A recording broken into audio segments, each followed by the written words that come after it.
Please let me know because I love that team in Atlanta, and I love that team that played yesterday. So let's go back 4 weeks. The Browns, they don't score a touchdown, 31-6 loss, over basically in the third quarter. Go to Atlanta and just smash them from start to finish. Play the Ravens last Thursday night. Can't score a touchdown. Get blown out. Come back after a couple extra days off and everything. And, man, I was talking in the pregame show about it, and I was like, wow, these guys been through a lot this week. This is a lot. You got 3 or 4 guys on that team. Most of them your best players, had a lot of offers put in on them for draft picks. So for the right draft pick, there could have been a lot more guys gone. And the Dolphins and their interim general manager did a good job, in my opinion, of not just giving guys away, especially the 2 guys on offense who I think you have to continue. They're young. They're really good. They were the offense yesterday, and Achane and Waddle, just incredible games. Achane's game is, I mean, you might not see 1 or 2 or 3 of those in a year where a running back has a total amount of yards of, 225 yards like he did, 174 running, and the long runs. And I think we've all learned and pretty open about his background in track. Nobody catches him once he's out to shoot, man. If he's even in one run, he didn't even have to get it into full speed. He just kind of jogged in there with the great speed that he has. So anyway, those guys overcame all that, came out and put together and a real good win against a Buffalo Bills team that, I'm sure they thought, because they've had so much success here and at home, that they're just going to walk in here and get their running game going. And that thing got stopped, the run defense. Man, I got to tell you, we got a lot of guys to get into that had really good games. There's some guys that they picked up after this football season got going that are playing well. They got some rookies playing really well. There's a lot of guys that really put it on the line yesterday, and some guys that names were mentioned in trade stuff. They played their ass off yesterday, and so going through all that, I get it. They're going to get their money whether they're here or somewhere else. I understand that, but boy, and game plans on both sides of football were great. Shutting out the Buffalo Bills for 3 quarters. I don't care who's playing. That group on offense was healthy yesterday, and I know they lost their tight end right off in the second or third quarter. He went out yesterday, but that's a group they've been playing with that scores almost 30 points a game, and they got shut out for 3 quarters. Even when they had good drives, the Dolphins would come up with takeaways, come up with big plays, putting a ton of pressure on Josh Allen, who turned it over twice. The defense got 3 takeaways in that game, and they never got the Cook running game going. James Cook, 13 carries, 53 yards. And again, they thought from the start they're going to hand it off and get 6 or 7 yards and line up in second 3. Just didn't happen. So a lot of good stuff, man. A lot of good stuff. And now we'll leave this afternoon, go over for a full week over in Spain, and we'll see. But, yesterday. And by the way, matchups, we'll have time to get into that. Waddle going one-on-one against a rookie first-round pick who is just starting to play a lot. Had an interception last week against Kansas City. Actually had one yesterday again, too, on a deep throw where safety was over the top. But they were going for Waddle. But they got him isolated a couple of times, and they're able to get some big plays. And that's, it's about matchups, man, and things you can do. And then the outside running game was really good with Achane again, who is on his way now to 1,000 yards and staying healthy and durable and everything else he's been able to do. And the guys block well. It was just good all the way around, man. Jordan Phillips. I don't want to jump into all these names now, and you leave names out of great stories and guys that got, stripped guys of the ball and getting the ball knocked out. And Jack Jones was really good at it, and he's been able to do it. Jordan Brooks, who I got to tell you, if there's one guy that's been the glue to this whole thing, it's been Jordan Brooks. Not only is he leading the league in tackles, but this guy walks it and talks it and comes up with big plays and leads these guys no matter what's going on, when guys could be looking at each other going, what are we doing? Trade deadline's coming up. I'd like to get out of here. Those guys all made it pretty clear. I heard Bradley Chubb did the same thing, said, hey, man, I want to be here and play. I'm going to get this thing flipped around. I know I got relationships with other guys, and so anyway, it was a lot of good stuff. We'll get into some of that stuff. Hey, the Canes also off to a slow start, and then when they picked it up, they didn't let up in that game, and so they also get a nice win. Finns win 30-13. The Canes on Saturday get a 38-10 win over Syracuse, and really got it rolling after another slow start to the game. And, I know the patience of everybody, and they're running the ball up the middle, and, come up with something else. But once they got it going, scored quickly, like 23 seconds apart from a trick play to kind of get things going, and then the pick six, and then they were off and running against Syracuse.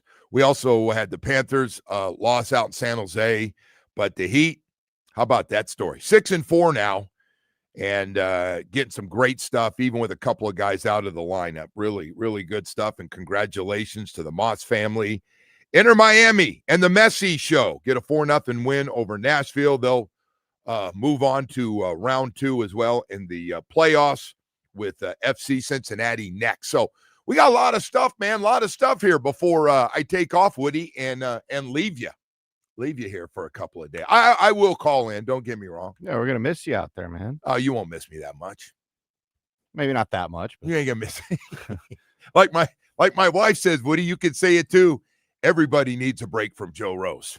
Yeah, well, you go entertain the fine people of Spain, man. I'm sure. Man, I got to tell you, there's a lot of Dolphin fans that planned trips a long time ago that are going over. A lot of people my age, a little bit younger, are doing the trip around it, doing the European trip around the little vacation and catching a little Dolphins football in Madrid. Well, now the Dolphins are great again. I mean, it's good to make the trip, right? Well, fire Chris Greer, all of a sudden things turn around. Yeah, that was quicker than I thought it would turn around. But waiting to see how long before you imagine that guy watching that game somewhere. Like, couldn't you guys have done this just 1 week ago? Couldn't you have saved me? I think Chris is very well taken care of. I think he's fine. I don't. He's got to wonder where that was a week ago. Though. Nobody wants to end it. I get it. He'd want to stay and see this thing get flipped around. He don't want your name, being part of as the general manager, of a team that didn't have more success. I got to tell you, if you could figure out this team, man, and I'm afraid to tell you, you probably watched the Redskins yesterday on Red Zone, or if you're a Redskins fan, you can watch, the games if you pay. They didn't look very good. They got their backup. They got, a lot of guys out. And these are the kind of games the Dolphins have struggled with the most. These are the ones when you go, all right, I think we got this one.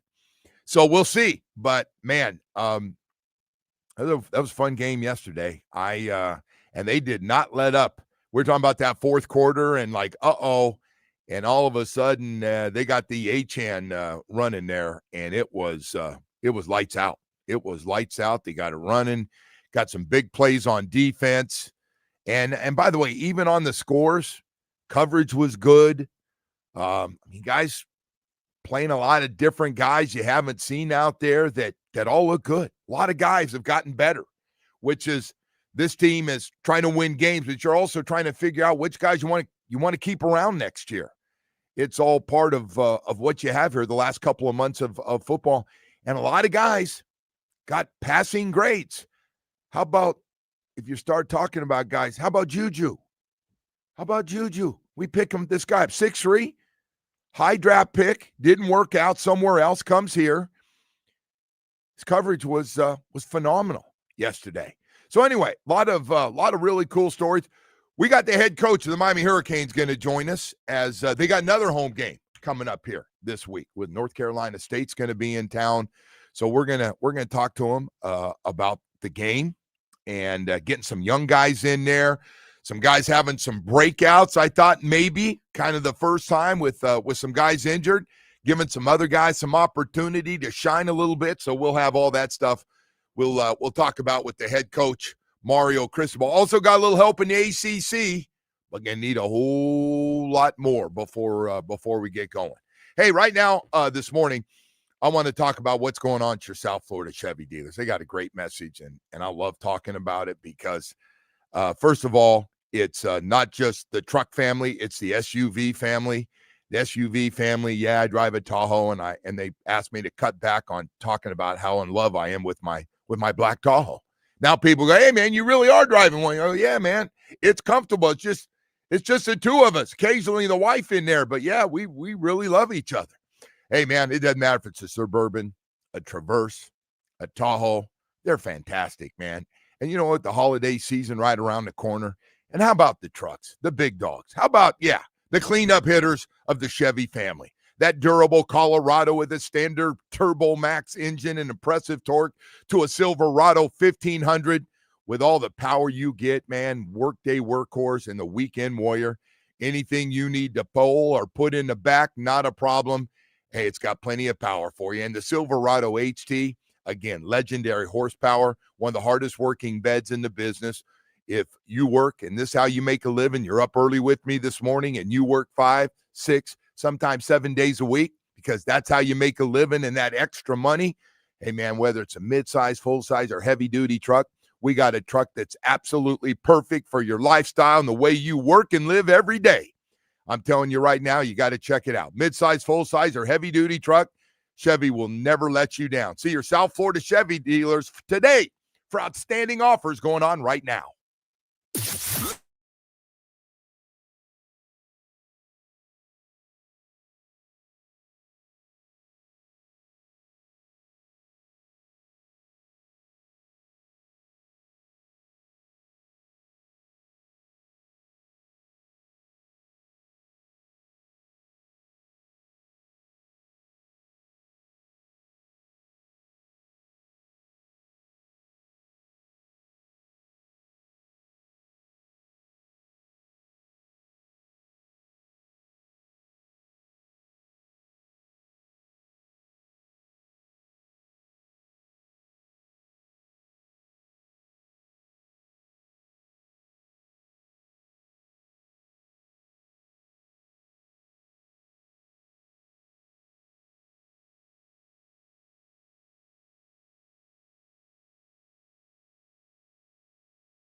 Toyota of Hollywood on 441 between Hollywood and Sheridan. ToyotaofHollywood.com. All right, Woody. And these are always fun when you win 38-10. Mario Cristobal, Miami Hurricanes head coach, joins us this morning. Coach, good morning, and a little bit of a slow start, first 4 drives, and then, boy, I don't know. The trick play got you going in the red zone or what it was, but all of a sudden, you guys, we've seen this before, just turned it on and didn't look back. No doubt. Good morning to you, Joe. But, yeah, certainly, a little bit of a lack of execution on those first 4 drives, but high-level execution on the defensive side. And then all of a sudden, when we did execute, things started clicking in the right manner. And certainly that trick play was fun for everybody, kind of got everybody energized and juiced up. And then from there, started playing good football. Hey, so I got to ask you about that. I don't remember the last time, if ever, that I've seen a quarterback and a right tackle score in the same game. That was unbelievable. And watching Maui Noah go in there, he said he wanted a little contact going in there. Then I find out when you're recruiting this guy, you promised him, hey, if you come play for the Hurricanes before you leave and go in the first round of the draft, I know you probably didn't say that part, but you said, hey, man, I'm going to get you a touchdown, and you did. Well, I mean, he needs to be our best recruiter going forward, knowing that we fulfill our promise. There was a lot of really good performances, and this is going to surprise. I'm going to start with Justin Scott. I know he's been in the rotation playing a little bit. Did you feel like he had a little bit of a breakout game, though? Was a little more active and obviously got more snaps because Moton was out? No doubt. I mean, the thing is, you know how it is, Joe. The only way to get better at football is to keep playing football. And at that position, man, it happens fast. And he is a really talented guy that we have to keep pushing. But we saw a lot on Saturday. Credit to him. He played his best game. He played with better pad level, better hands, ran to the football, had a couple really, really big plays on the speed sweep, on the counter play and whatnot. So really excited about him, his current play, his future, and he sky's the limit for him. So we're gonna push him really hard this week. Coach, so Fletcher, CJ, OJ, and Moton were all out, and everybody's going, they got a couple key guys on. I was saying, hey, this is great. They got a bunch of young, talented guys from these recruiting classes. I want to see some of these guys get some extended playing time, because they're going to have to play, and they did. And I thought a lot of those guys really took advantage of it and made some plays. What do you think about some of the young guys that either got a chance to carry the ball or catch it? Yeah, it's exciting. I mean, certainly. I mean, you look at the plays that ignited us. Marty Brown had a great 10-yard run after the holding penalty, and then Dalen Upshaw, explodes on that screen. Great block by the center and by the left tackle, got all the way across the field, Markel, to help spring that play. And that ignited a bunch of really good play by everybody. Obviously a lot of guys are talking about Gerard Pringle and the spark he gave us as well. Dante Simpson played some really good football. Josh Moore continues to play really good football for us. They were bracketing Malachi, Tony all day, so it was hard to get him the ball, but Scroggins, Simpson, Bryce Fitzgerald, I could go on and on, but yeah. A ton of guys, a lot of burn, man. Yeah, it was good to see. We talked so much about Bain and Mesidor, and they were once again really active and stuff, but, we haven't talked about quietly Keontae Scott, how good he's been, a sack and a pick six, a huge play to put you up 2 scores there within seconds of after you scored that first touchdown. And also Thomas with a pick and a sack and a fumble recovery. How good have those 2 guys been, Coach? It seems like we talk about them just about every week. Yeah, I think all 3 of those guys. I mean, Keontae has had just a monster year, and just showed he's as physically tough as it gets. And he's a good-sized guy. He's not a huge guy, but he's a good-sized guy. He throws it up in there all the time, man. He's awesome. And you've seen Jacoby and Poizer's physicality week in and week out. Those guys have really played at a high level for us, and there's always more room to get better. But guys like Armando Blunt, David Blay, they haven't got much mention, but man, those guys are playing really high level physical football, and just really excited about their continued development. I know last week you said, hey, we got to clean it up. I don't need to tell you the penalty thing, how bad it was, but you said, I know one thing, we're going to clean up the pre-snap penalties, and you did. That's got to make you feel pretty good. So how do you go about that? And you got a great offensive line coach. who you've known forever, has been with you forever. How do you go about when it's the penalties from a group? Do you go in and is it, hey, guys, this is not going to be acceptable? Do you threaten? Well, how do you get that cleaned up? Well, I mean, you assess the fact that, number one, these guys are grinders. They're hardworking dudes with a ton of pride, so it's not like they're slacking off. And what we had done, it worked so well for so long, but when we ran into those, issues for a couple of games in a row, then you just assess the entire cycle of the snap and you make your adjustments as it relates to all of it. And it proved to be a tremendous benefit to us, man. We didn't have any, really our issues in the first few drives were just flat out execution, mostly drops. We had a batted ball. First play of the game's got a chance to go for a long, long way. So a lot of improvement, certainly a lot of stuff to be excited about. And the best part, you get to clean up all the dirty stuff after a win and get ready for a great opponent this week. JoJo had one of those drops. JoJo Trader early in the game that he might still be running on that crossing route. Got great separation on it, and I don't know if he's looking ahead to run before the catch. We've all done that. So he's had big drops in the last two games where he's getting time. Is he pressing a little bit, Coach? He's obviously got a ton of talent. And do you talk to him, or how do you stand with JoJo Trader in his play?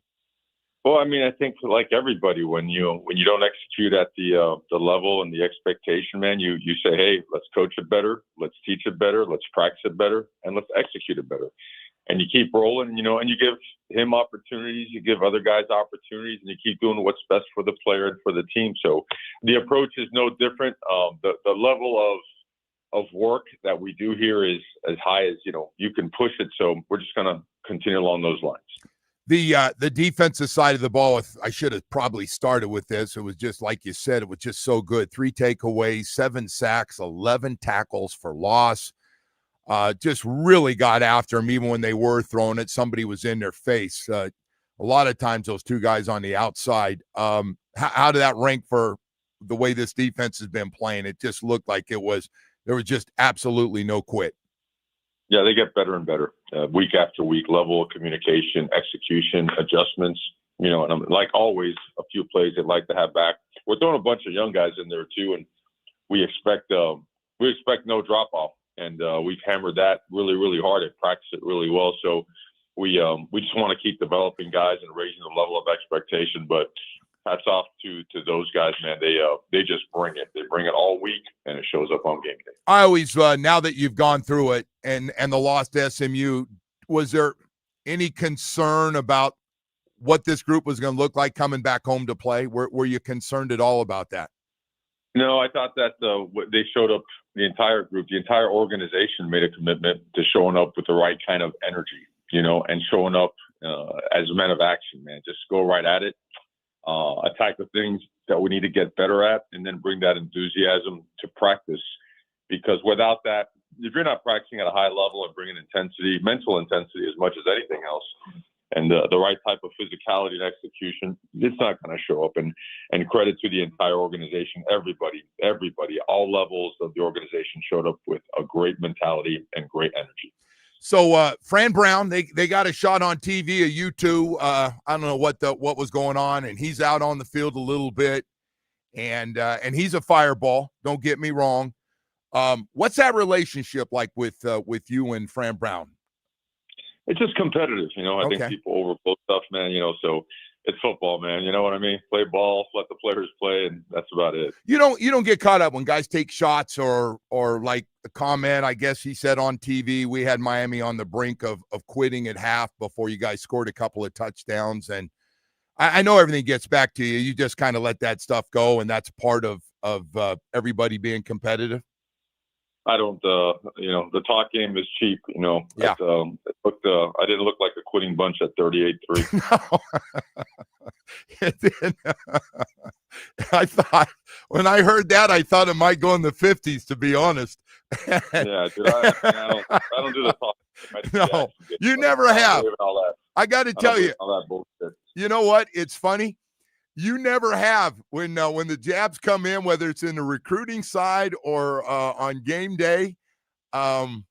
Mario, you always bite your tongue on everything and just said, hey, Just keep yapping. It's fine, but it will be in my back pocket for sure. Is that correct? There's ways to handle things the right way in person, and the talk game is cheap, and it's but that deal that was overblown. But again, we live in a sensationalism type society where everything is let's make it like the old WWF, right? Blow it up and try to make something of it. And anyways, go Canes. Yeah, no question. But I always find it interesting. Hey, you know what? You guys are. It's so funny. College football is a little different than the NFL thing because it's recruiting in the off season, and it's a transfer portal, and it's everything else. And all you guys in the ACC and SEC and everybody else, a lot of going after whether it's location or just talent and location, going after the same guy. So it really never stops, right? The competition between coaches. Yeah, I mean, it's, and everybody now at this time of year, you really got to assess and protect your roster, right? All the shenanigans that go along college football and whatnot. And then recruiting as well. And then there's one portal cycle this year, so everybody's trying to figure that out. And there's a potential 5-for-5 rule coming out. You adapt every year. Every year it seems like there's, 10 different rules that you have to adjust to and adapt to. And you just roll with it and do the very best by the program, the university, and the players. Hey, Mario, I know you can't talk about it because it's a violation, but everybody in the world that's a Canes fan or a fan of their college, I mean, this recruiting stuff and commitments come out. I mean, you're in the middle of a game and guys are making commitments to you and after the game and a few days before. How do you go about that? I mean, you really can't talk about it. You just block it out, like let's stay on it. How do you treat that part of it? Because it's college football, a little different animal because this recruiting thing is going on while you're in the middle of the last part of your season. Yeah, nothing can ever get in the way of your players, the process, and your weekly, your responsibilities and obligations as it relates to the game and your players. You are always on a daily basis, you have to recruit. But it never does interfere. And you know what? We're over here. We're not looking for verbal commitments because those things are like kind of restaurant reservations you cancel when you don't feel like going anymore. But but we're looking for more. We try to always establish ourselves with the type of relationship that's going to get you a partnership with a player and his family. And it has to be always respectful on both sides. And it's not an easy journey. It's not a straight line. It's not promise laden. It's, you got to work and there's bumps and there's issues and there's injuries sometimes and there's competition for playing time. And as long as everybody's on the same page, knowing that this is part of the process to help your son become the best player and man he can be, then things work out great. One last question about recruiting, if you can answer this. And high school state playoffs start here this week and go for the next month, and they end up actually down in Dade County. At FIU. Will you have coaches out there? Is that something that's part of the game plan? I know you guys are already looking ahead.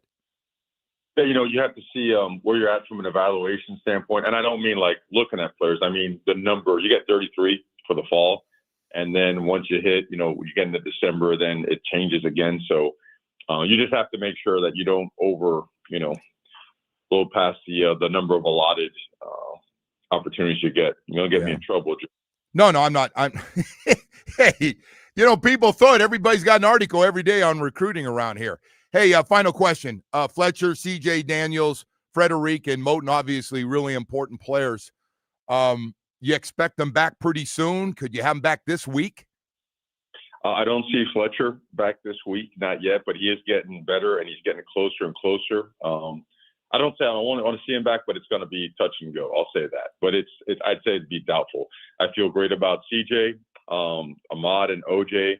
It's a wait and see. I feel very hopeful about Wesley, the Saint. He got 12, 15 plays last game and felt really good. So, we got banged up. But for whatever reason, the last 2.5 weeks we got banged up, and we're finding we're just trying to find ways to get healthy and get the other guys ready to go.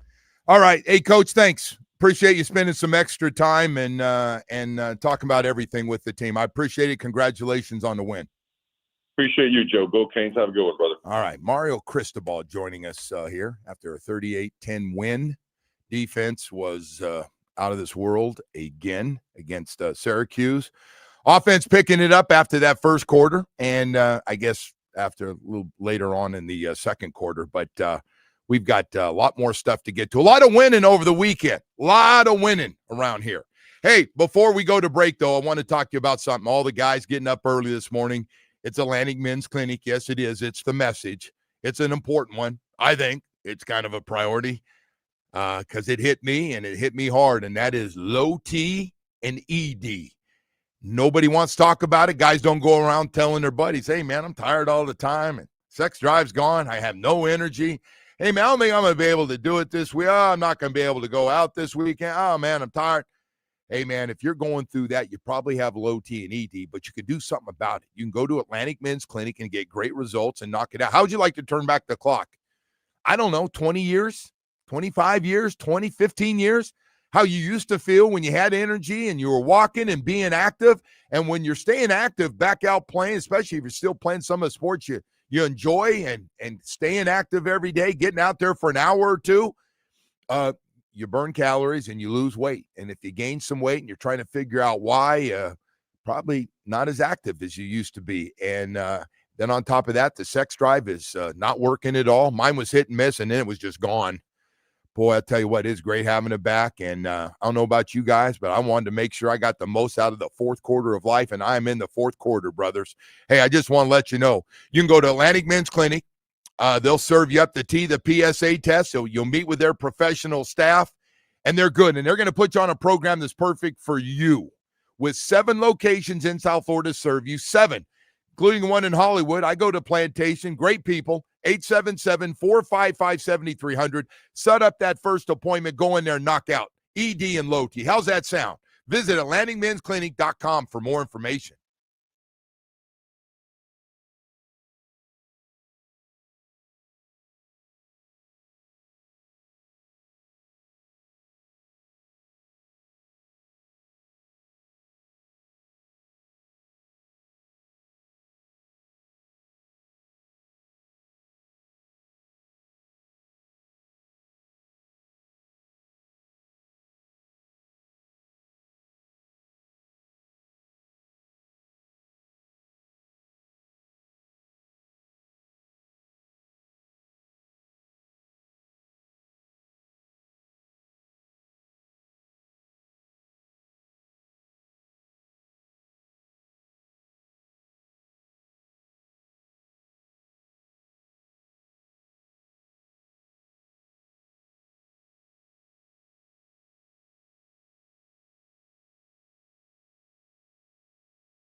with the leadership, the captains, and the leadership council setting the tone. But realistically, it was a full week of preparation that was diligent and, quite honestly, a little salty. So, I think it was the attention to detail. It was the focus on how the style of football we were going to play, not the results that were going to come.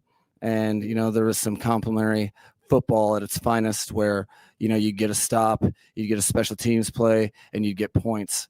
And that football 101, even with a couple, throws that I was actually really pumped. I told Tua on some third down calls to let it rip down the field and kind of operate it as an opportunity ball to, act as a punt. Still, with all that, we ended up in the plus. So, by and large, we just executed on the things that we set out to execute. So I think that was the biggest difference. All right, Mike McDaniel talking about their win and everybody getting together and putting together, wow, best win they've had in a long, long time. It's one thing to win on the road. It's another to beat the Buffalo Bills anytime at this point. So Josh Allen now 14-3 against the Miami Dolphins as they got after him yesterday. If you remember that in playing sandlot football when you're a kid and the quarterback runs around back there and just says, hey, just keep running around. And he's usually a guy who's a really good athlete, and he just run around back there, and guys would be chasing him, trying to two-hand touch him or tackle him if you're playing tackle football. And he's just running around telling guys to get open. That's what it looked like yesterday. Man, tell you what, Josh Allen should have been tired because they got after him. It was a little warm out there yesterday, and team did not let up, man. Defense getting 3 takeaways. Did a great job to start with against the run. Really nice job. Cook, just 13 carries for 53 yards. Jordan Phillips, the rookie defensive tackle, played great. One of the many players that really had good games in that. A lot of great efforts and from a lot of guys. And, of course, the show on offense by Achane was the best you're going to get. I mean, 22 carries, 174 yards, 6 catches for 51 yards, including a 59-yard touchdown on a run and a 35-yard touchdown on a run. And then getting the ball to Waddle. The days of one catch for 15 yards, man, can't ever happen again. The 5s and 6s for 80 and 90 and 100. That's what we got. Hit him on a deep pass yesterday, got the right coverage, got the right call.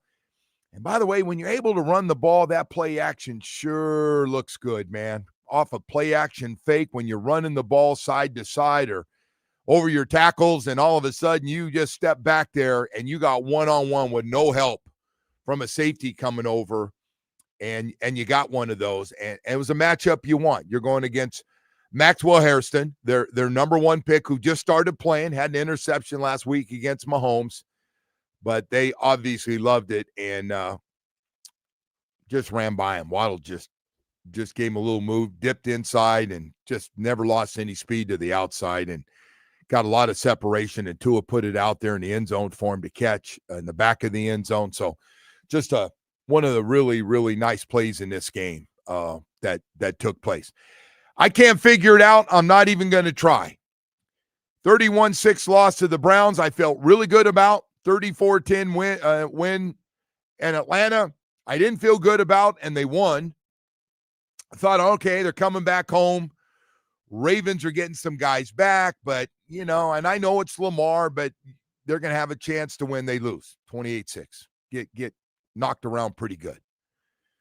Couldn't put the ball, ran up and down the field, couldn't put it in the end zone, turnovers, everything. Then you come back after a couple extra days off and put together an ass kicking. It doesn't happen very often, man. Even in the games you beat the Bills, it was right down to the wire. In this one, they really turned it on in the fourth quarter. You shut out the Buffalo Bills for 3 quarters. It was just all around. And if you're wondering, and I was, there are a lot of guys, a lot of veteran guys went through a lot of things this week. When you hear the offers that are coming out, So I got to tell you, and I don't know if this is true, but this is what the Buffalo people were saying yesterday, that they went after Jalen Waddle real hard. Offered. Now, again, this is not coming from the general manager of the Buffalo Bills. This is coming from their folks that work up there. That they offered a third-round pick this year coming up in the draft and a first-round pick the following year for Jalen Waddle. And the Dolphins turned it down. And my thought was, first of all, I'm not trading anything. I don't care how good the offer is. I'm not trading with the Buffalo Bills. Why would I give the Buffalo Bills one of our 2 or 3 best players on the team? Why? Whatever you think of Waddle, you're getting a chance to see now that he gets to be the guy. I wish we could throw to him a little bit more, to be honest. And they did. The 2 interceptions down, they were intended for Waddle. They just had a safety over the top in position to make plays. But Woody and I were talking earlier. I'm not trading with New England.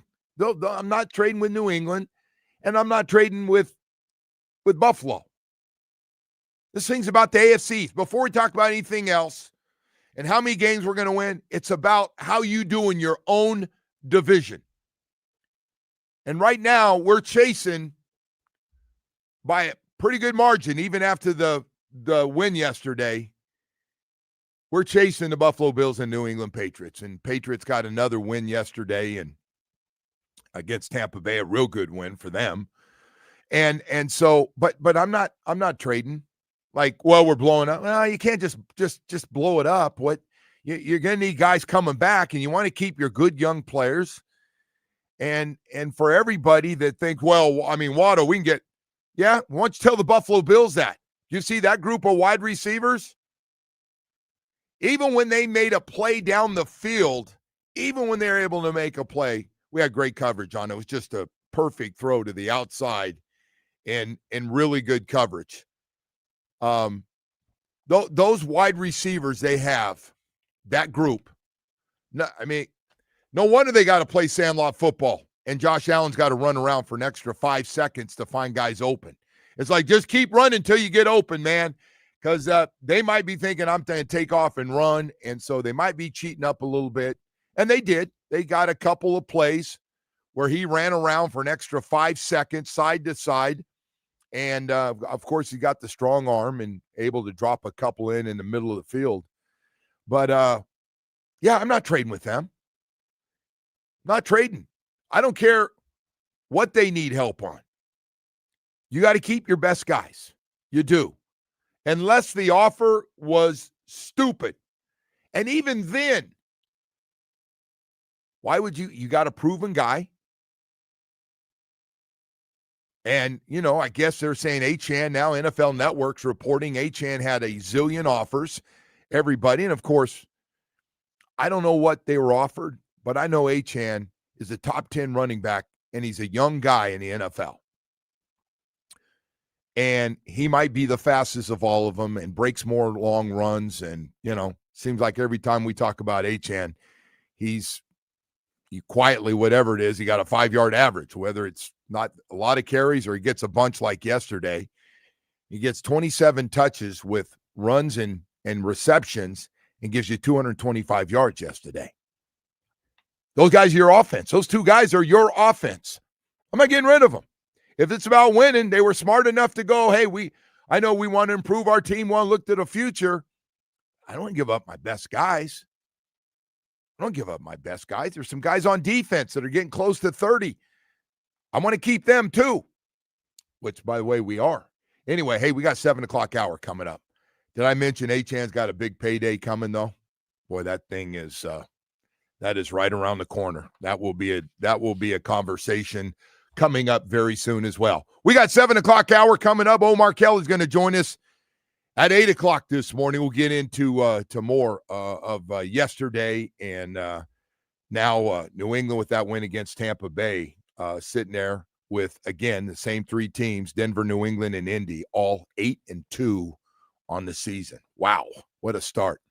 Hey, speaking of a great start, you have a great start to your day if you're ready to sell your business. I just want to talk to business owners. excuse me, for just a second, if I can. If your company, you've had it for a long time, been great for the family, you made a great living, been able to go on great vacations, really it sets you up. But maybe you're at a point where none of the kids really want it or know they can't run it, and they're not going to work it like you have because you're old school and you busted your butt with time, effort, and sweat to make it successful. You might be just burned out. And if you're tired of being tired, maybe it's time to call the main man, Anthony Caliendo, at the Business Broker Experts. Man, this guy, he is the best business broker in the entire state of Florida. He doesn't just list businesses and go, okay, let's see if we get any bites on it. He wants to let you know, first of all, New York, he is getting a blast of New York people moving down here looking to buy businesses just like yours. And he packages businesses to sell. He does it all from start to finish, get you the most money. So he has the buyers right now. He's looking for businesses just like yours. Hey, if it's something you're ready to do, and you're ready for the exit strategy, for the most important investment, and it's your business, and Anthony understands it and will get it start to finish. Matter of fact, he's got the Biz Exit Experts Advisor Program. Listen to this. He can help you increase your business value by up to 71% or more. Hey, what are you waiting for? The main man, Anthony Caliendo. Dial it right now. Get the process started. Talk to the guy. 1-800-THE-MAIN-MAN. That's 1-800-THE-MAIN-MAN, and talk to him. Anthony Caliendo. Help him flip your biz. 1-800-THE-MAIN-MAN. WQS.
This update is brought to you by Doral Kia, home of the price seats or lowest price. Visit us at Doral Kia or DoralKia.com. Starting with the Dolphins, who crushed the Bills 30-13.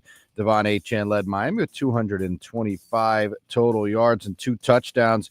The Dolphins will head to Spain for a Week 11 matchup with the Commanders. Week 10 wraps up tonight with the Eagles and Packers. Over to Hoops, and the Heat will host the Cavs tonight. Tip-off is at 7:30 from the Kaseya Center. The game can be heard on 104.3 FM. And tonight, the Miami Hurricanes will welcome in Stetson. Tip-off from the Watsco Center is at 7. The game can be heard on 790 AM. And the Panthers will be in Vegas tonight. The puck drops at 10. And the game can be heard on 560 AM. So once again, that is Heat and Cavs on 104.3 FM, Canes and Stetson on 790 AM, and the Panthers and the Vegas Knights on 560 AM. The Joe Rose Show continues now. For all those times that dudes were like, why is this happening? That's why. Because you become a special version of yourself. I'm so proud of you guys.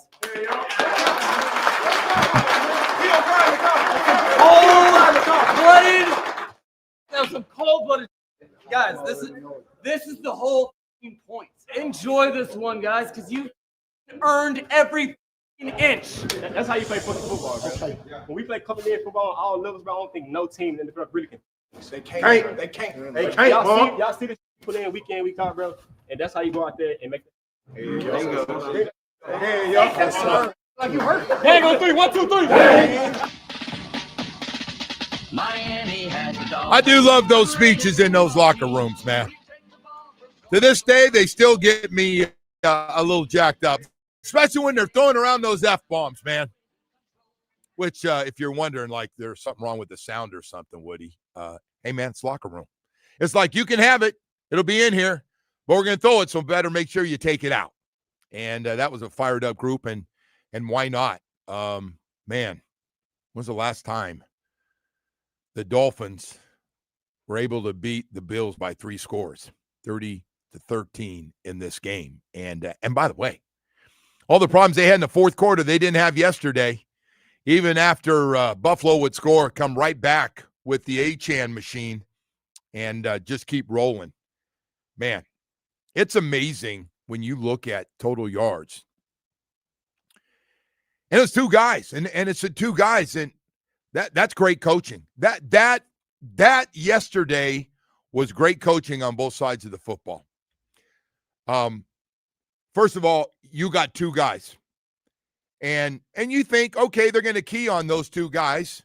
You know, got to take Achane away. Everybody knows there's no secrets in the league anymore how good he is. That stopped a long time ago. That actually stopped his rookie year when he and Mostert were just doing stupid things in the running game.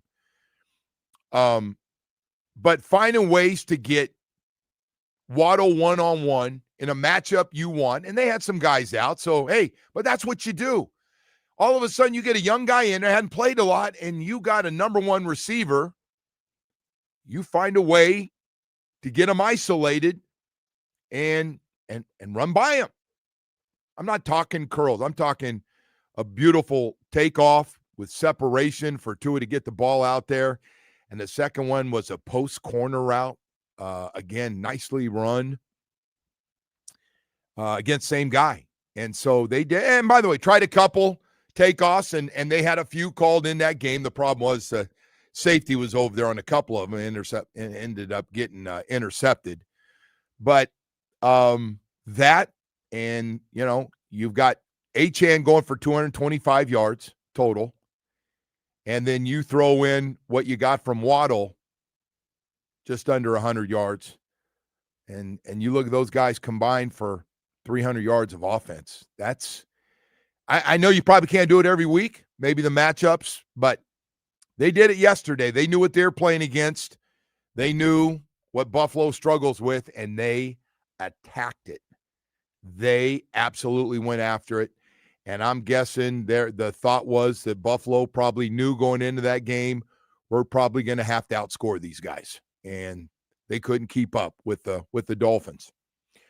Everybody thought James Cook was going to be the story, and why not? He was second yesterday. Second in the NFL in rushing yards. And it ends up being the Achane's story. By the way, a lot of guys play well, man. I mean, you can't – some of those holes Achane ran through, I mean, now he broke a zillion tackles. He had, and I said this during the broadcast, he had to break the record for broken tackles. And you could see the frustration. They tried tackling him around the ankles, below the knees. He doesn't go down. He's got this great ability to just jump out of it or run through it and stay on his feet and not get tripped up. And he did that. I don't know how many tackles. He must 11, 12. Somebody probably they got stats for everything. 12, 13 broken tackles on his runs. And then there were just a couple of runs where, like, ain't nobody here. That one touchdown, it just opened up. He jogged. He didn't have to go 10, 100 meters out of Texas A&M to get there. So I thought game plan was great. They saw some things, especially running outside, that worked, and they got their two horses. Their two big horses got the ball. And so it's good to see. Now, listen, man, I get it. They're still 3-7. They dug a big hole. But they still have 8 games to play. And the owner said to the head coach, show me what you got. I'm not worried about where we pick. Show me what you have with what. We got to make some tough decisions. I want you to play. I want to find out who can play. We're going to have to clean up a little bit of a salary cap mess next year, a little bit. And then we're going to keep the good ones, and we're going to draft in positions we need and try to get this thing figured out, and we'll have a new guy picking them. And I'm not taking shots at the guy that's gone. You're just going to have a new guy that's going to be making picks for the first time in a long time. So yesterday, good start, man. First game, we got 8 games. Show me what you got. And there were a lot of guys yesterday. The rookie, by the way, that had the big game yesterday was Jordan Phillips, 5th round pick. Man, he was active and jumping up and down, just really aggressive, getting off blocks. Zeke Biggers got to play yesterday. Hey man, they're playing their young guys, and that was a good part of this. Saw some guys making some plays, but you've got some guys. Juju Brents, former 2nd round pick, had a knee injury, comes back. He's running stride for stride with all their guys. Now again, I know the Buffalo Bill receivers aren't considered to be the best bats. They got nothing basically out of that wide receiver position except that takeoff down the sideline. It's in the great catch and great throw and got into the end zone. A lot of our guys, man, are playing really hard. And, hey, this draft class is going to be back. This draft class, most of it, if not 100% of it, will be back on this team next year. And so they're all getting a chance to play a lot of football right now. A lot of guys. Minka played great. Jack Jones had some every week. Jordan Brooks is a keeper, man. Way over 100 tackles now with still a lot of games left. Just making a lot of plays, tackles for loss. Just huge play. Never changes, man. Never puts his head down and says, that's it. Leads this team, whether it's a real bad team or they play great. He's there. Another guy, Bradley Chubb's another guy, man. Likes being here. Minka Fitzpatrick played his ass off yesterday, too. I mean, you just go through this whole thing. And honestly, the one group that probably won't get talked about today should get credit is the offensive line. We beat them up. We tell them how bad they are. Yesterday, that group, they ran almost 200 yards, a yard or two short of 200 yards rushing for the Dolphins. And Tua, off all those play action, had some time to throw the ball. And so a lot of good stuff, man. A lot of good stuff. And again, still got a long way to go. This is not about one win and going, hooray, we are back. No, you got to put more wins together because it is. It's not about jumping up and down and acting like all of a sudden you're 7-3 or 8-2 and leading the AFC East here in the second half of the year. You're not. You're in 3rd place, clearly. in third place, and it is about winning the AFC East. But I'll tell you what, that felt pretty good yesterday. That felt damn good yesterday, the way it went down. We got a lot of other stuff to get to here. By the way, I'll tell you one team, Jacksonville. Woody, I just got home in time to see them up 29-10 in the third quarter. After the third quarter, Texans scored 26 points. 26-0 in the fourth quarter to come back. And the Texans win that game. So, anyway, I thought maybe they were for real. I did. And they absolutely choked that game away yesterday. The mediocre teams are starting to separate from the pack here, right? Boy, I'll tell you what, though, man. You're right. You're right in some case. I do agree. This thing with New England, though, at 8-2, they might win this division. Well, New England's not mediocre for sure. No. Their quarterback guy, he needs to stop taking those hits because he's just getting lit up yesterday. But, yeah, that team's a real deal. I'll tell you what, unfortunately. Though, you know who else? Josh Allen takes a lot of hits. Josh Allen looked so bad on the sideline yesterday. I mean, he looked beaten up. He looked tired. He looked gassed. Yeah, man. Very surprising stuff. He got up there, and I knew what he was going to say. I said, Jimmy, listen to this after the game. He's going to go all, it's on me. I got to play better, which, he does. He had time and made a horrible throw in the end zone on the Fatu interception, but he was running side to side. It was like professional sandlot football. He's running side to side, and our guys are chasing him, and he's waving like, I ain't running, you guys. Keep running to get open. This league is weird, man. Like that, they beat the Chiefs last weekend, right? The Dolphins get crushed by the Ravens. Then they come back and blow this team out. Like, a lot of stuff doesn't make a whole lot of sense. So part of it is, I think they thought they were just going to show up and run the ball. Yeah. And they're going to run for 180 yards or something yesterday. And they're going, wow, you guys aren't the same team we played here in week 3. The run defense got a lot better. Either that or they didn't expect it to be that hot on those sidelines in November. Yeah, you can't. Listen, man, I know that is part of it. There's no question at the end they're up there, and I saw they had snow not too long ago. But, Woody, listen, man, there's no excuses. I mean, I'm telling you, though, man, I had a Bills fan yesterday. I won't mention any names. He comes on our show occasionally. He didn't use that. He goes, man, it was hot out there yesterday. Woody, I got to tell you, man, there's 3 things that nobody wants to hear because they don't want to hear with our team. You want to hear about cold weather? I'm with you. I don't want to hear about hot weather, and I don't want to hear who's injured. Everybody's got injuries. It's not a good excuse, but you could tell took its toll yesterday on those guys. Woody? So that's a good thing. It's good. It's good home field advantage. Like we're going to apologize that it happened to be humid down on the field, and they got the sun on their side. Hey, you know what? It'd be the same problem if we played up there in November. Exactly. And we got to go up and play Pittsburgh in cold weather. Sure. And we got to play New England in cold weather. Nobody's going to want to hear about the cold weather. Nobody's going to want it. It's like, hey, man, you got to throw it. You got to catch it. You got to tackle. You got to block. And all those things that you did so well yesterday.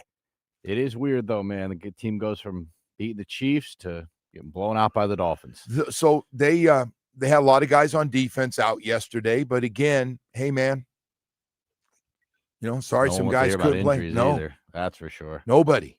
Everybody's got 4 or 5 guys out. Everybody. And then there's always that one surprise on when the final roster comes out of actives on game day, 90 minutes before, and here it comes. And you're going, oh, okay. All right. Chop's out. Rasul's out. Ashton Davis is out. And you're like, okay, next guy's up, man. And I just don't get it. I don't get how week to week these swings are so dramatic. And I don't know, teams, Woody, celebrating like they are in the locker room. This is like exactly what happened with Atlanta.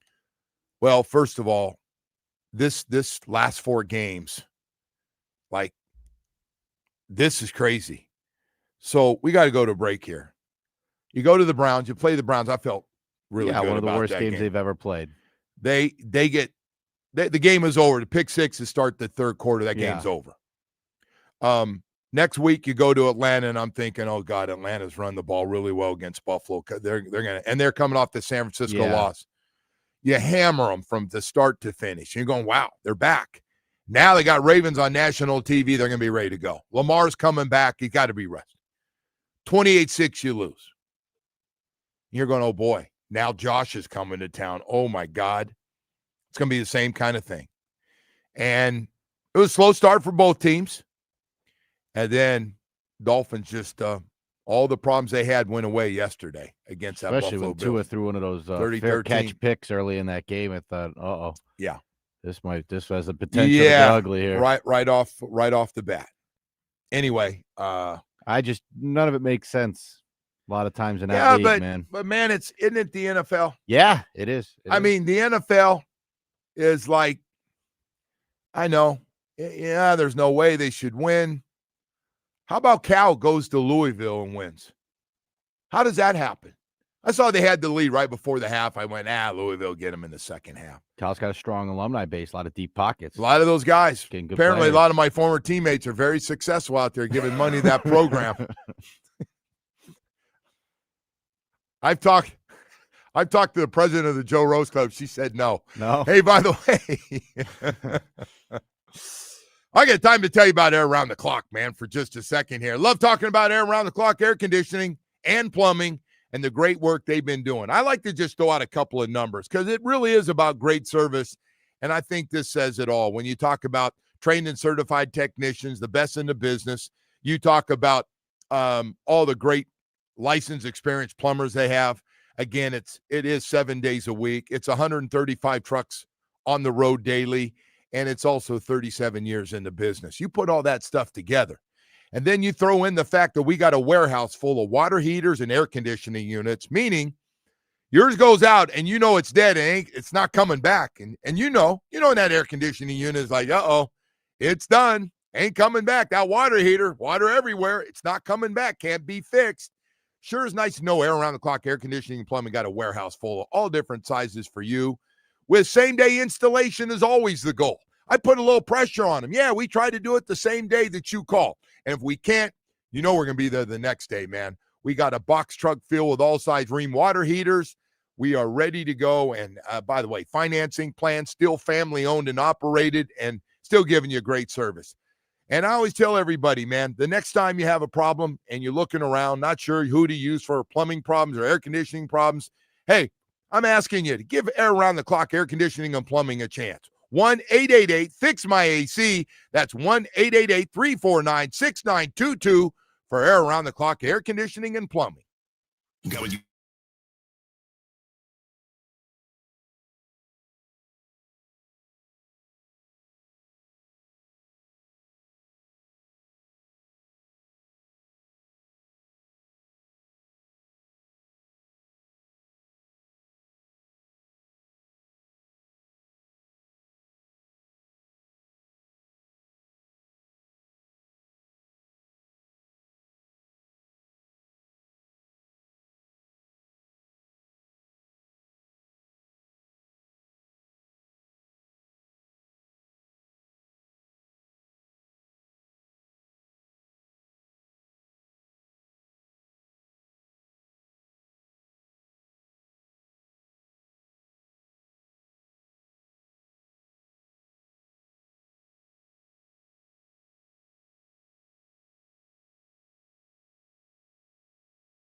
in recent years since Josh's been drafted here. Josh Allen's been drafted into the AFC East.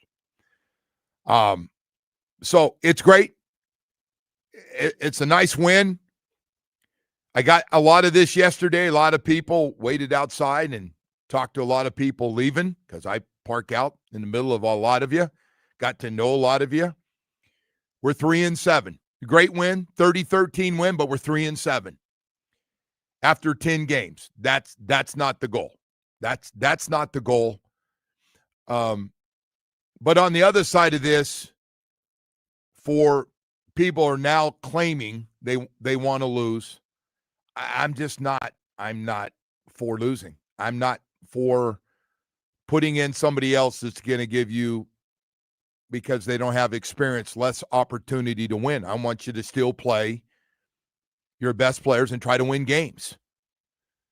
I just feel like fans are going. They want to see the best of what you have, especially if you play the way you did. Finally, Dolphin fans got their money's worth yesterday. They got to see, and like, I like when people come up, where's this been, Joe? Why is this happening now? I didn't expect this today. That was really fun. I know fans are all over the place. Like, they're probably in a pretty good mood, and you should be, man. I winning's good. Winning feels great. But I'm just not one trying to get a higher draft pick. We got 8 games left. I'm just not.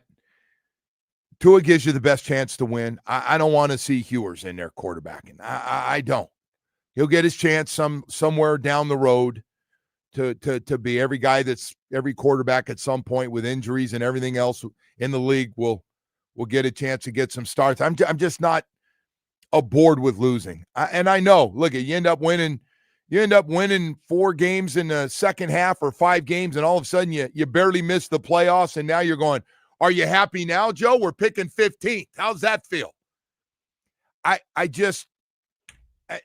don't want to lose. I don't want to get your ass kicked and go back and forth. You got a chance to win games with the guys you have, and that's, I'm guessing, the message that everybody is saying that's coming from the owner to the head coach. Show me who's playing and show me what you got. I want to see guys, young guys and old guys getting better. I want to find out who wants to stay here, because we're going to have big turnover again, including a big draft class of guys going to be on this team again next year. But I'm just not, folks. Well, I think the concern that fans have, Let me hear it. is, well, that they're going to patch this thing up if it goes well down the stretch. They're not going to patch. And run There's it no back. patching. I don't say there's no patching. If they, What's that mean? Like, keep Jordan Brooks? well, if they look how they looked yesterday. No, I'm asking you. I'm asking you about specific guys. You have to ask me about specific. I have no idea what they're going to do with specific guys. I'm just asking. Well, you know who's good on the team if you watch the games. I'm just telling you that that is the concern, that if they win a bunch of games to finish the season, or they look like they did yesterday, for some reason, they might patch this thing up, come back with a lot of the same characters. If you're asking me if they play the way they did yesterday, does Mike come back? You're probably, if they play like that every week the rest of the way. I think Mike and his quarterback come back. Well, the quarterback's probably coming back anyway. That's part of what this is about, is, Mike, what can you get out of your quarterback? First thing he said about 2 interceptions yesterday, they were punts. They were fine. I told him, let it rip deep. Don't worry about it. I was like, really? Sure. Yeah, I think part of that is tied together. The Mike and Tua thing. Hey, let's find out what you can get out of your guy with what you have. Show me. Show me what you can get with Tua and the 2 guys you have and everybody else in the supporting cast, and let's go. But there's still going to be a lot of changes. Okay. I personally, yeah, it's going to be a lot of new faces on the team. So, but if you bring coach and quarterback back, I think, by the way, those are the top 2 characters in this whole thing. Well, now that Chris is out of the mix, right? There were 3 guys that I think people had a very strong opinion about. Oh, and I'm sure they still do. Like, one game's not going to change it. I don't care how many games they win down the stretch. I don't think anything changes that. Do you? You think there's any recipe for coming back with those 2 guys and putting a winning football team out on the field? I think I don't see that. So first of all, it didn't matter who quarterback was. I think Tua is going to be back. So I Okay. said that. No, I've been saying that. But the more they win, the more they're going to have a less chance of drafting a quarterback. By the way, these guys play the way they did yesterday, and they put together a 3 or 4 game winning streak or a 5 game winning streak, and they get some good wins. You got New England on the road and Pittsburgh on the road and Tampa Bay at home. You get wins in some of those games, and there's a chance Mike's going to be back. Yeah. Woody, I think I owe Joe Shad an apology. He was on to something. Well, you know anybody. Yeah, You guys can ego that out later about your stuff. Welcome to the radio business, by the way. Somebody took a shot at you. Hey, and the other thing is, look at the goal's not 3-7. And yesterday, and some guys in my own booth are going, hey, it was a great win, but still 3-7. Still at the bottom here. Still a top 10 pick. Like, not good enough. I go, yeah, man, but and it's been back and forth. They got to put some wins together. So I just think here's the other thing too. Like, so what? But look at man. If you don't go into a season feeling like you can compete for a Super Bowl, there's a lot of teams out there that have that feeling, right? That you at least can make some sort of playoff run. They have enough pieces. That's how the league's designed, right? But that's a long shot right now with where you are. It's an incredibly long shot. But if you don't think that you're getting close to that, then you do need to make do some what? Dramatic changes. And the Dolphins are not anywhere near that, man. So you're telling me you'd rather just play different guys and lose? Try to lose. Or just knowing they have limitations? I don't know how much, again, I don't know that they're going to be able to string this together into some sort of I don't know either, but guess what, Woody? We're going to sit back. Certainly each time this has happened, it has not resulted in it hasn't. Win streak. That's fair. That, by the way, that comment is fair, but just come in and they end up picking and, how about let them play a few games? Round. How about playing in a few? See, you're worried about the draft. You went right back. I am a little worried about the draft. Well, why don't you play the next 7 games and you can worry about the draft? How about that? Whatever happens the last 7 games, it's not going to change my opinion. You are the biggest. I'm just telling you, it's not going to change my opinion. And you act like I'm the only person that thinks this way. No, but we got to find out. You can't overhaul 53 guys. Understood. So you're going to look like I got a pretty good idea if it continues. There are 10 or 12, 13, 15 guys that are going to be back for sure that you can win with. But Woody, you just got to play it out. Like, I don't know. It was a good win yesterday. They're not playing for anything, and Buffalo's playing for a chance to stay close to win the AFC East. That's a good win. Anyway, we got to go to break here. I was waiting for you, though. It took you an hour and a half before you decided you start bringing up the draft. I don't want to bring you down. You're so happy. I mean, I'm not happy, but I'm glad we didn't get our ass kicked yesterday. Yeah, and I'm glad we won. I am glad we won. I am. I know you were. Well, I've been with you during the tank season. I remember you get excited when they win these games. I'm not. Do you think tanking's the answer? We've tried that. Do you think tanking's the answer? I would see what else you don't give me the pause. Tell me what you're thinking, man. Do you want to try that again? If you ask me, you want to keep trying to get a top 5 pick every year? Is that what you want? If you ask me, would I rather win 7 or 8 games, or would I rather just lose the rest of them? Is that what you're asking me? Yeah, I'd probably rather lose them. Okay, all right. Sorry, no, it's fine, and I get it, but we disagree. I'm just not in for losing games, man. I just don't know, like, winning 8 games. Like, what is that going to accomplish? I can find out who can play if you get some quality wins. And you got to figure out this. There's a lot of guys on this team. You got to make some decisions, and you got a head coach and his staff. They're all tied together, Woody. Yesterday game plan, what they did, made coaches look real good yesterday. You got to find out. And they have made up a mind. That win yesterday the owner didn't go, they're back. That's all I need to see. 1 game. 7 to go, man. 7 to go. All right. Hey, listen, we got to go to break now. Woody tried to throw me a little curveball just now and kind of throw me off my game, but nothing. It's not a curveball. You have to know that this stuff is out there, man. It doesn't matter, though. Like today, if you lose 30-13, then you talk about that, right? Or no? Yeah, yes. And you bring up the draft pick. I'm not trying to lose games ever. Okay. One thing's been consistent with me. I have never been consistent on that. I will give you that. I just know when we were playing, man, we were trying to get to 8-8 one year. Like, yeah, I don't want a losing record. Okay. But I understand you don't want it and you don't get it. Well, just I tired of understand sitting it. in mediocrity. Like Well, I it's a am bad too. place. It's a bad place to be. It's the worst Woody, place to be in that league. Nobody likes it, but we've had high draft picks and stayed in. We've had 3 first-round picks in 2 seconds, and we had exactly what the Jets are getting ready to go through. And guess what? We were the same. But it's just So the let's win. absolute worst place to get stuck in. Right. Right there in the middle. Because it's hard to get out of that. That's the toughest place to get out of, as I think we've realized. Woody, let's let somebody else drive the ship now at the top. Look, man, it's not a day to pile on anybody, but we got to fix the thing from the top. And the one guy's gone. The guy that was leading the ship is gone.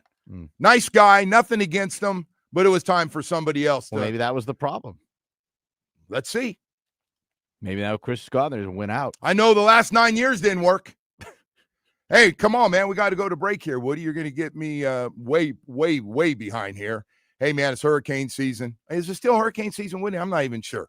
But I got to tell you, man, whatever you're going through, you know the deal. We got lucky. We missed all the storm, including the islands getting hit and all the things they're going through, and now try to fix it up. Hey, protect your home with Loctite Impact Windows, Doors, and Roofing. I'll just get right to it. We got lucky here in South Florida, but there's no reason for you to play that game. Hey, man, they do it all for you. Got very competitive prices. I love talking about Loctite Impact Windows, Doors, and Roofing. If you got an old leaky roof, replace your old roof now. You can pay later. Loctite Impact offers the highest quality roofing materials, a lifetime warranty, plus thousands of 5-star reviews. Listen, Chev over there, the CEO, he is about taking care of you, and he always says, Joe, there's one thing you can protect. That's your home. You can't control storms and where they're going to hit. Save big on their legendary state-of-the-art Impact Windows and Doors. Impact Windows as low as $6 per window per month installed. If you haven't done it, no excuse, man. They got some great programs for you. Don't wait for the next storm. Visit LoctiteImpact.com. Again, LoctiteImpact.com or call 954-500-LOCK. Hey, covering all of South Florida, ready to come out, that great staff of theirs, and take good care of you. Let's go.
All right, Woody.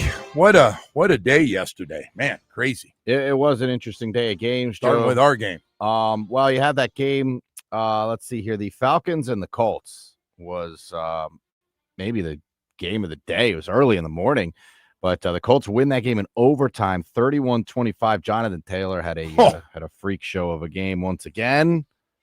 I was going to say Devon Achane was going to be player of the week, but I realized that Jonathan Taylor. He should be the MVP. I guess they're saying it's going to be really tough for him to win it. He must be over. Is he over 1,000 yards rushing? He must be.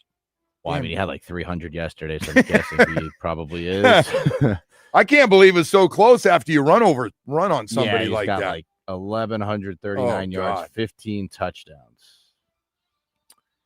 Yeah, they Colts, man, winning all those close games. They got What a story! Three great stories in AFC right now. All right, Bears come from behind to beat the Giants 24-20. Chicago outscored them 14-3 in the fourth quarter there. Jackson Dart left with a little head injury there, Joe. You saw that coming, right? Yep. Then we talked his first start about the way he was running. That wasn't a little too last. reckless. Yeah. Yes, I'm with you on that one. All right, Ravens are back 27-19 over the Vikings. They're one game back. Yeah, they're about to get back to 500 here. I thought Amazing Pittsburgh was going to will run. do, right? Oh, my gosh. Yeah. All right, in the loser bowl, the Jets beat the Browns 27-20. I can't believe the Jets won. Wow. Try to figure everything out. The Browns hammered us. Just try to figure that whole thing out. Yeah, it'll make your brain explode. You can't do that. Speaking of that, Patriots over the Bucks 28-23.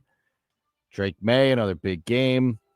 Continues to look like the real deal here. Is that game in Tampa Bay, too? 8-2. Yeah, it was in Tampa. It's a great win on the road. Yep. Hot, rainy, all that good stuff. The Panthers came back down to earth. They fell to the Saints 17-7. By the way, the Panthers in that game, Joe, scored on their opening drive, did not score again. Ooh. They scored 7 points in their opening drive. They got a Rico Dowdle touchdown and did not score again. And what happened to that story? Sad. We talked about Texans and Jaguars already. The Seahawks got to 7-2. They crushed the Cardinals yesterday, 44-22. Seattle looking like one of the top teams in the league as well. We've been kind of talking about that. I think Baldy's on that bandwagon too. Didn't he say, watch out for Seattle? Another team out west that's pretty good. The Rams put it on the 49ers, 42-26. They are 7-2. And the Lions got to 6-3, beating the Commanders 44-22. How about Dan Campbell taking over play calling? I didn't even know they had a problem. Yep. Coach goes, I'm taking it. And the Chargers beat the Steelers 25-10. Steelers got their lone touchdown in the fourth quarter of this game. That surprised me a little bit. I thought Steelers, I saw Aaron Rodgers did not play well. Hate to see that. Really. Self-admitted, by the way. He admitted he did not play nice. well. Real quick, Joe, I just want to get to one of these college games here. We had Indiana come back and beat Penn State 27-24. Fernando Mendoza throws a touchdown in the back of the end zone. Incredible catch, by the way, but Indiana finds a way to survive, and they are playoff bound, it looks like here. Penn State had that game. They did have that game. Played it great, burned their timeouts, gave Fernando Mendoza, who, by the way, might have wrapped up not only the Heisman Trophy, but the first pick in the draft. How crazy is this story? Yeah. I mean, I know they got more games and could have easily lost that one, but he made some throws with a blitz in his face going backwards. He got sacked. Then he had 20-something, 3rd and 20 or? Well, they were blitzing a heck out of him on just that last coming. drive. And he made a couple throws down the middle of the field, and you were like, wow, those look like NFL throws right there. Yep, that's a cool story over there, man. Yeah. That is a cool story. Hey, by the way, Columbus, can I give a shout-out to Columbus High School for just a second? The Boozer brothers at Duke and Fernando Mendoza. Not bad, huh? Not a bad start. Not bad. And we'll see, Joe, by the way, when this new playoff poll comes out. I believe it comes out tomorrow, where the Canes fall in this thing. There's a handful of weeks left in this season. Can they creep back into the mix here? I know it's going to be tough. A It lot is- of things are going to have to It's happen. still a but long shot, but you got to, if you get a chance, it's the old Jimmy Johnson run it up, man. They got to Yeah, run it up on some They do need folks. some style points here. I'm curious where you come out on this one too. Like a lot of people, think it's unfair that Miami's ranked behind Notre Dame because of the whole head-to-head Yes. thing. Now, I guess the argument would be that Notre Dame's losses came early. Texas A&M and Miami. They came early to two Texas really good A&M's teams, right? Really good. Yes, they came early in the season to two really good teams. Miami's losses came later in the season to two teams that, they're not Miami or Texas A&M. I know what caliber, people so- think, and I can say this as a part-time Catholic, meaning I'm not. Mhm. People know what that is, man. Part-time Catholic, you only show up for the big ones. Yeah, They get the benefit of the doubt. they do. And we were They're talking good about for this business, too, because independent. the only thing that matters to the playoff committee is good TV and big brands, right? We Well, know they that. want competitive games. Yes. So why not give Miami the benefit of the doubt? Like Miami's, as far as viewership goes, Well, the other as side good of as that, anyone. the other side of the argument is Notre Dame's going to say we lost to Miami at Miami, and we lost to Texas A&M at home. That was a tough one. I actually, by the way, I don't think Miami should be ranked ahead of Notre Dame. Oh, okay. I'm with you. Yeah. Like, I My- think Miami's losses came later in the season and to not as good of opponents. So I'm The SMU think one that's stinks. reasonable, but yeah, SMU with 3 losses, that's a stink. yeah. We were saying on the pregame, if you're going to lose, you got to get them out of your system earlier. Yes. Anyway, Wood, we got 3 left, 3 games left. North Carolina State, 2 on the road. And they're Let's they're see. good games, by the way. Like Miami does have a chance to improve their standing here. They got to start a little faster than they did against Syracuse, but they do have a chance to improve things here. And can they creep back into this thing, Joe? Like crazier things have happened. Yeah. Oh no, aren't they going to be favored in every game? Probably. I would think. I don't know. Pittsburgh, I'll be interesting to see what that number is, but They're going to try to get physical in that cold weather. You know, the old Pitt way. yeah. See what happens. Anyway, yeah. I don't know, Woody. Just take care of it, man. It's Well, yeah. I mean that's the one thing you have take to do. care Right? of You got to win the games that are in front of you. You can't look ahead. They can't Nope. we can, but they can't worry about Pitt. They got to worry about North Carolina State and trying to put it on them and get off to a fast start would be my recommendation. We've got a lot of stuff to get to here, Woody. Busy time. We got Omar Kelly going to join us. We come back. We'll hear what Omar has to say as we continue here on the show. As a little bit of a surprise to say the least. Dolphins 30-13 over the Buffalo Bills yesterday. Hey, I got to tell you about your South Florida Chevy dealers, man. It's SUVs and trucks, baby. Holiday season rolling up, and we're going, hey, man, make sure you're looking around for something new. Stop by your South Florida Chevy dealers. I'm not going to talk about the Tahoes and Suburbans. I'm just not going to do it. But if you need a lot of room and comfortable and durable and really fun to drive with extra space, can't beat them. But I want to talk about the trucks. The durable Colorado with the standard Turbo Max engine and impressive torque to the Silverado 1500. Man, I got to tell you, advanced technology needed for everything from a workday workhorse to a weekend warrior in the Silverado HD. Again, legendary horsepower and one of the hardest working beds in the business. Hey, man, we're proud of our SUVs and trucks. Not that Corvettes aren't sexy and I love them to death, but hey, man, I'm telling you right now, you're looking for a brand new truck that can work like you can and still give you all the pleasure on the weekend for all the toys you might have.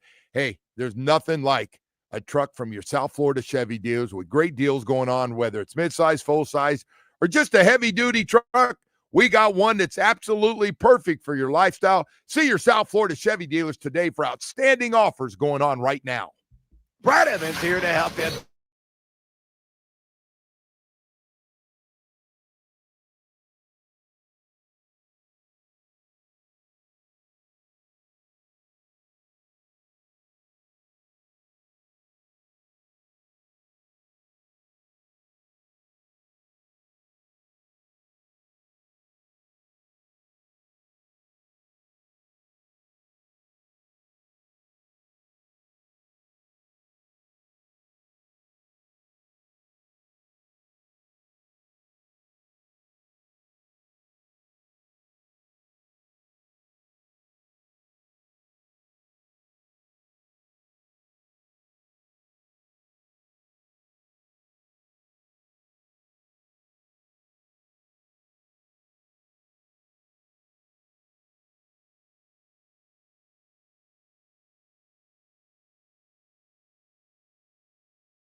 This update is brought to you by Doral Kia, home of the price. See our lowest price. Visit us at Doral Kia or DoralKia.com. Starting with the Dolphins, who crushed the Bills 30-13. Devon Achane led Miami with 225 total yards and 2 touchdowns.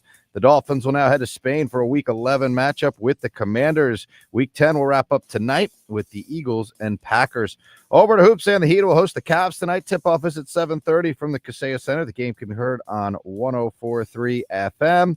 And tonight, the Miami Hurricanes welcome in Stetson. Tip-off is at 7 from the Watsco Center. The game can be heard on 790 AM. And to the Panthers, who will be in Vegas tonight. The puck drops at 10, and that game can be heard on 560 AM. So just to recap here, we have the Heat on 104.3 FM, the Canes on 790 AM, and the Panthers on 560 AM. The Joe Rose Show continues now. It always starts, with the leadership, the captains, and the leadership council setting the tone. But realistically, it was a full week of preparation that was diligent and, quite honestly, a little salty. So, I think it was the attention to detail. It was the focus on how the style of football we were going to play, not the results that were going to come. And, there was some complimentary football at its finest where, you get a stop, you get a special teams play, and you get points. And that football 101, even with a couple, throws that I was actually really pumped. I told Tua on some third down calls to let it rip down the field and kind of operate it as an opportunity ball to, act as a punt. Still, with all that, we ended up in the plus. So, by and large, we just executed on the things that we set out to execute. So I think that was the biggest difference. Those Dolphins head coach Mike McDaniel. It's time to head out to the Toyota of Hollywood hotline. Shop over 2,000 Toyotas on sale at one location. Toyota of Hollywood on 441 between Hollywood and Sheridan. ToyotaofHollywood.com. All right, Woody. Omar Kelly, Miami Herald Dolphins columnist. Got a chance to see it up close and see the guys yesterday and talk after the game. Omar, can you explain this team a little bit, the personality over the last 4 weeks, from the Browns to Atlanta to the Ravens and back to the Bills with one of the biggest wins they've had in a long, long time? They are a team that has very little margin for error, and they regularly beat themselves. Now, when they play at their full potential, they look like they played against the Falcons, and they look like they played against the Bills.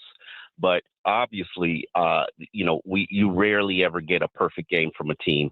And that really wasn't a perfect performance. They still made some mistakes, but they really executed well and played complementary football.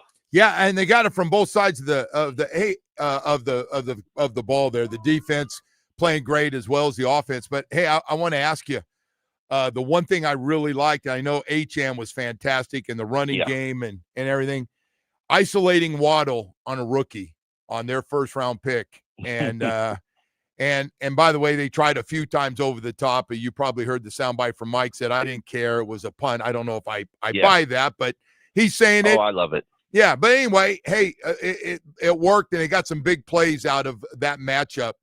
I thought they did a real good job of running plays and specifically getting the ball to Achane and Waddle a lot. Let's talk about the interception punts. I have always thought that would be a brilliant idea in order to move the ball, but few teams ever really allow their team to execute that. Because think about it.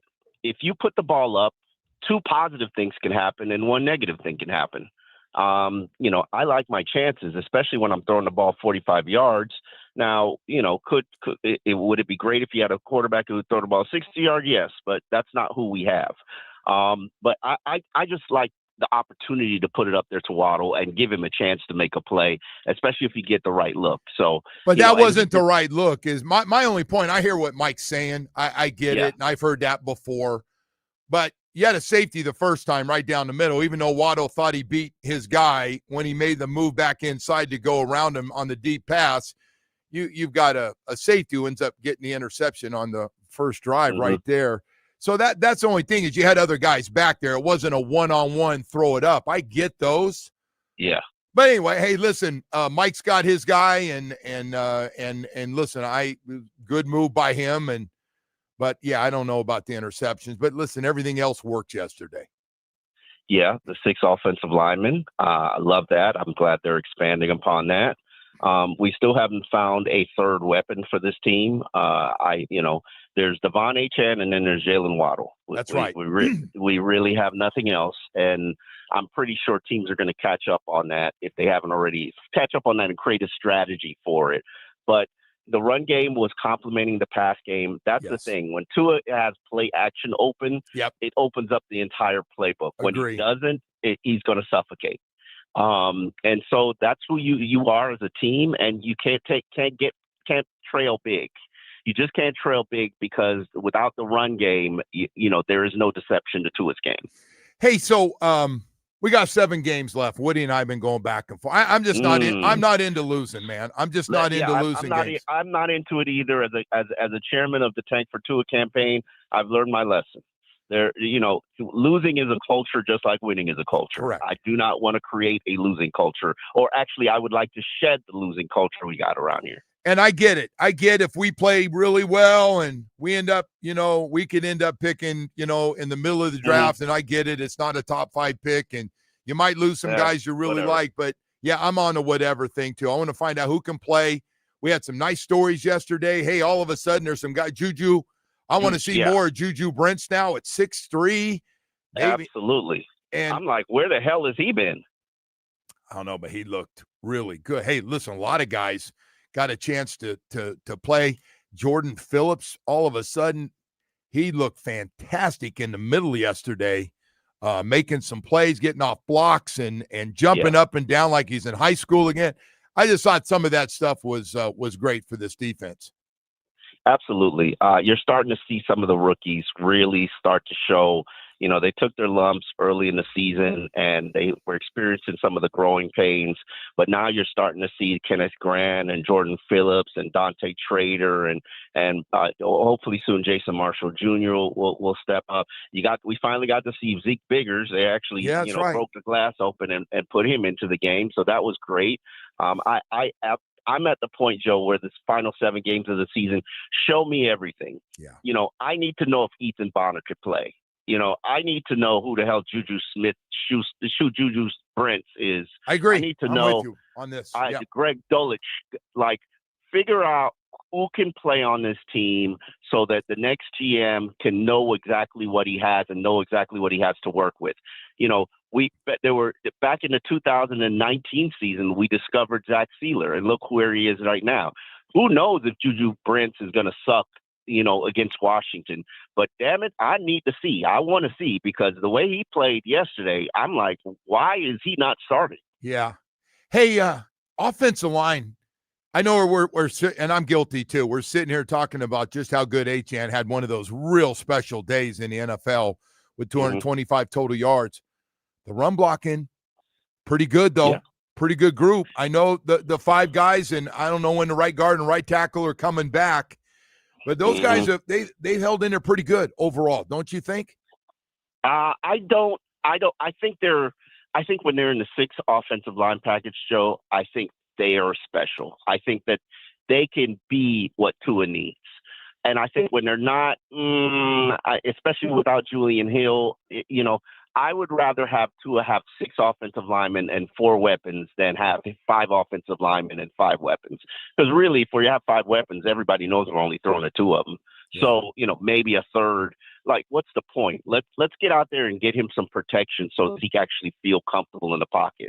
To me, there's a complete difference between Tua, who feels comfortable in the pocket, and Tua, who doesn't. And we've seen the guy who doesn't too much this season. Well, I agree with you. Having Brunskill out there has been good. I can't argue the way they're using him and stuff. He seems to pick stuff up, and hey, he looks like he's enjoying. He's getting a chance to play, so that's important. Jalen Wright. How'd I read into Jalen Wright yesterday? Had a nice run down the sideline. Not a lot of that 200 yards, but he get more carries down the road now, or how you treating your third running back?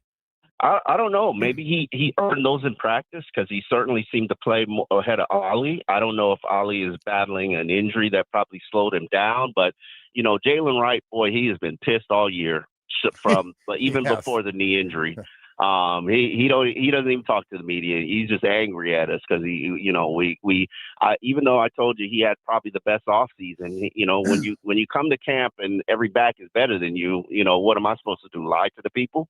Like, you're averaging 1.8 yards per carry. What you want me to do? But he's playing right now, angry and motivated, and I love when guys are playing for their careers, because they see that young, promising rookie who's coming out here and has his most promising game, and all they want is that opportunity to show I could do it too. The coaching yesterday should get some credit. I thought Anthony Weaver, the way those guys are stripping the ball, and I know you're not a big on stripping the ball, but I got to tell you, as soon as I saw that quarterback sneak and I saw Josh running, I said, man, there's 3 guys around him. 2 of them are trying to rip that ball free. Strongest man's going to get that out. There was no way he's going to run down the field like Larry Zonka. Yeah. The strongest man is Josh Allen. They just got lucky. You're right. I'm not a strip the ball kind of guy, but if it worked for you one day, great. But Josh Allen is still your daddy. He's still put the belt to you behind more times than not. You just caught him on a bad day. I mean, that Bills team, you know what they look like, Joe? They look like a team that didn't take the Dolphins seriously. No, I agree with that. I do not. You know what? You and I agree a lot. I thought they were a little flat and thought they were just going to show up and run the ball. Absolutely. Again, one of the best running backs in the game was just going to get his 120, 30 yards and wave to the family, and it was going to be a nice win. Yeah, and they stuffed him, hit him right in the mouth. Yeah, they probably extended curfew for him. Like, we got the Dolphins. We were worried about the Dolphins. They were not into that game. And I got to tell you, Josh Allen was running around back there. It looked like a sandlot football game at your favorite park, man. And he's trying to make plays, and he had to be just gassed and frustrated because they just don't get a lot out of those wide receivers. There's just not much there. They don't. There is not much there. Their 2 tight ends are the best. I used to think that they were Super Bowl contenders, especially when they beat the Baltimore in the first season opening game in a comeback performance. But man, that team needs a wide receiver bad. It makes sense to me why they should have sweetened the deal, made it a second instead of a third. But that deal that they offered for Jalen Waddle, I'm not taking pick number 30 in 2026 and pick number 94 this year for Jalen Waddle. No, thank you. Now, if that deal was offered to me by the Giants, I might consider it. But the Bills, no thanks. I'm glad you said that, because that came up in our booth yesterday, talking to all the Buffalo Bill guys, and I was talking to some of their organization and guys that used to be here and stuff, and we were all sitting around. You saw Brian Gaines, huh? I'm not saying. Yeah, I did. Yeah, I did. Yeah, I did. I know Dennis Hickey show up too. I didn't see Dennis, but I used to live over by Dennis, so I used to see him all the time. But no, I didn't see him yesterday. I didn't even see him at the game. I didn't see him yesterday, but I saw Brian Gaines. Yeah, it's so let me. Weird that the people who used to run this organization built the Bills. Some of the people who used. Yeah. Go ahead. So, why would I trade, no matter how sweet the offer is? Why would I trade with the New England Patriots or the Buffalo Bills? No, I got to play them twice and give them a chance to take. I keep Waddle the whole time. Waddle. I mean, unless you're making a sweet deal and it's somebody out of my division, I'm not doing it. Matter of fact, I think we need to keep Achane, and we saw why yesterday. Yeah. Well, if the Jets had offered it to you, you would have taken it. It just really depends on who it is. If the Jets had offered you the first pick in 2026 and a third rounder, you probably would have taken it, because the Jets, they're going to be bad for a while. They look horrible, even though they got to win. It really just depends on the situation. But I think 2020, if Mike continues to win, he's going to be around. His team is clearly still playing for him and this coaching staff. And Tua is going to be here in 2026. You finally, no matter what. You finally came over to my side on that. I've been. No. You've been on that? No, teams. I think people are mad at me because I say Tua still has value and teams might trade for him. I think Arizona would swap Kyler Murray with Miami for Tua. They're done with their quarterback. It's really a situation where He's got I'll $54 pass. million guaranteed dollars coming to him. You are going to pay that. Right. So nobody else is going to pay that for you.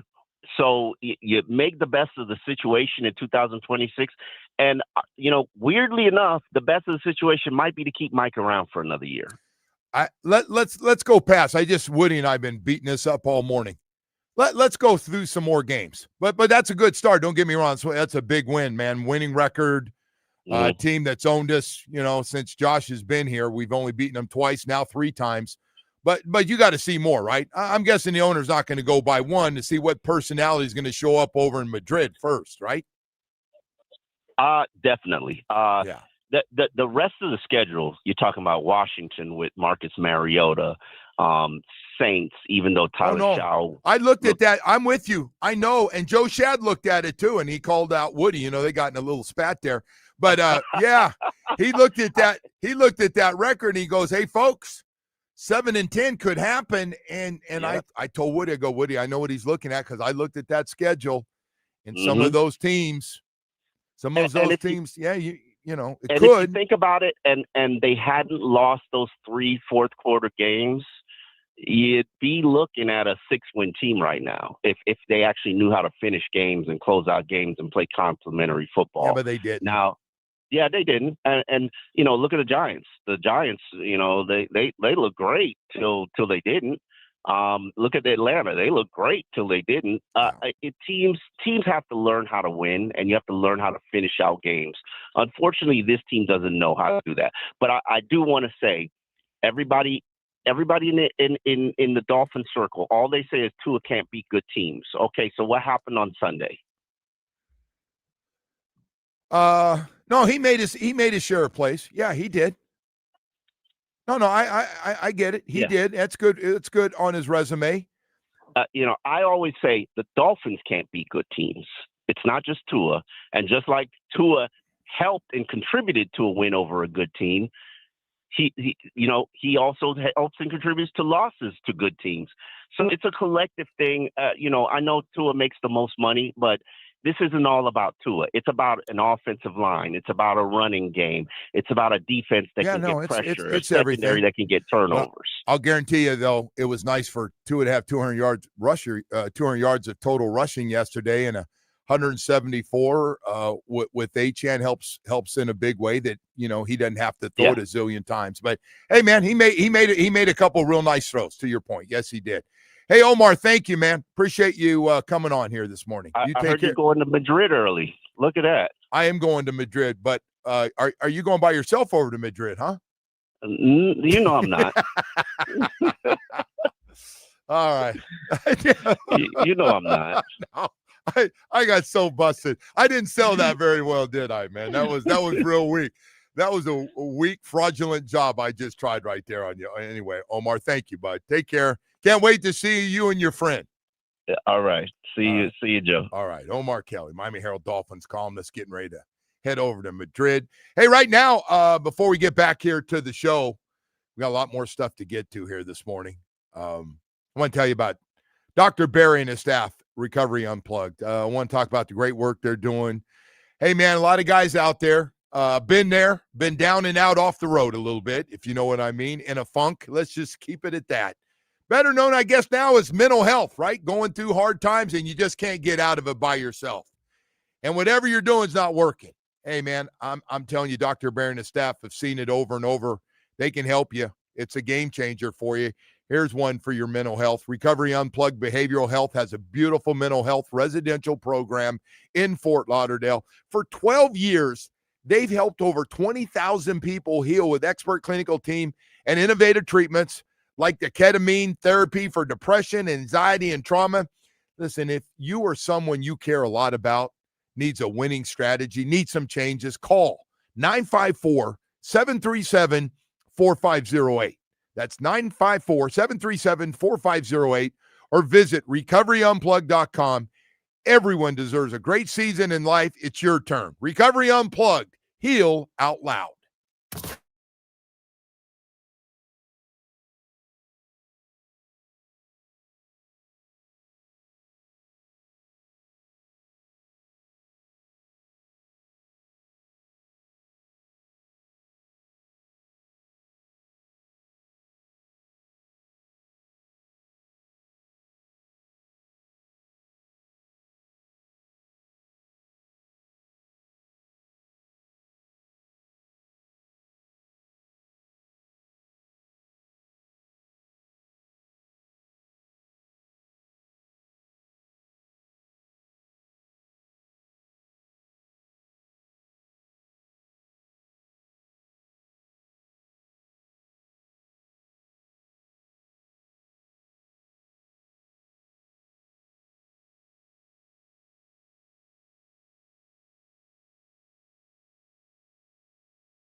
It is 77 degrees. Chance of rain is 5%. Joe Rose Show continues now.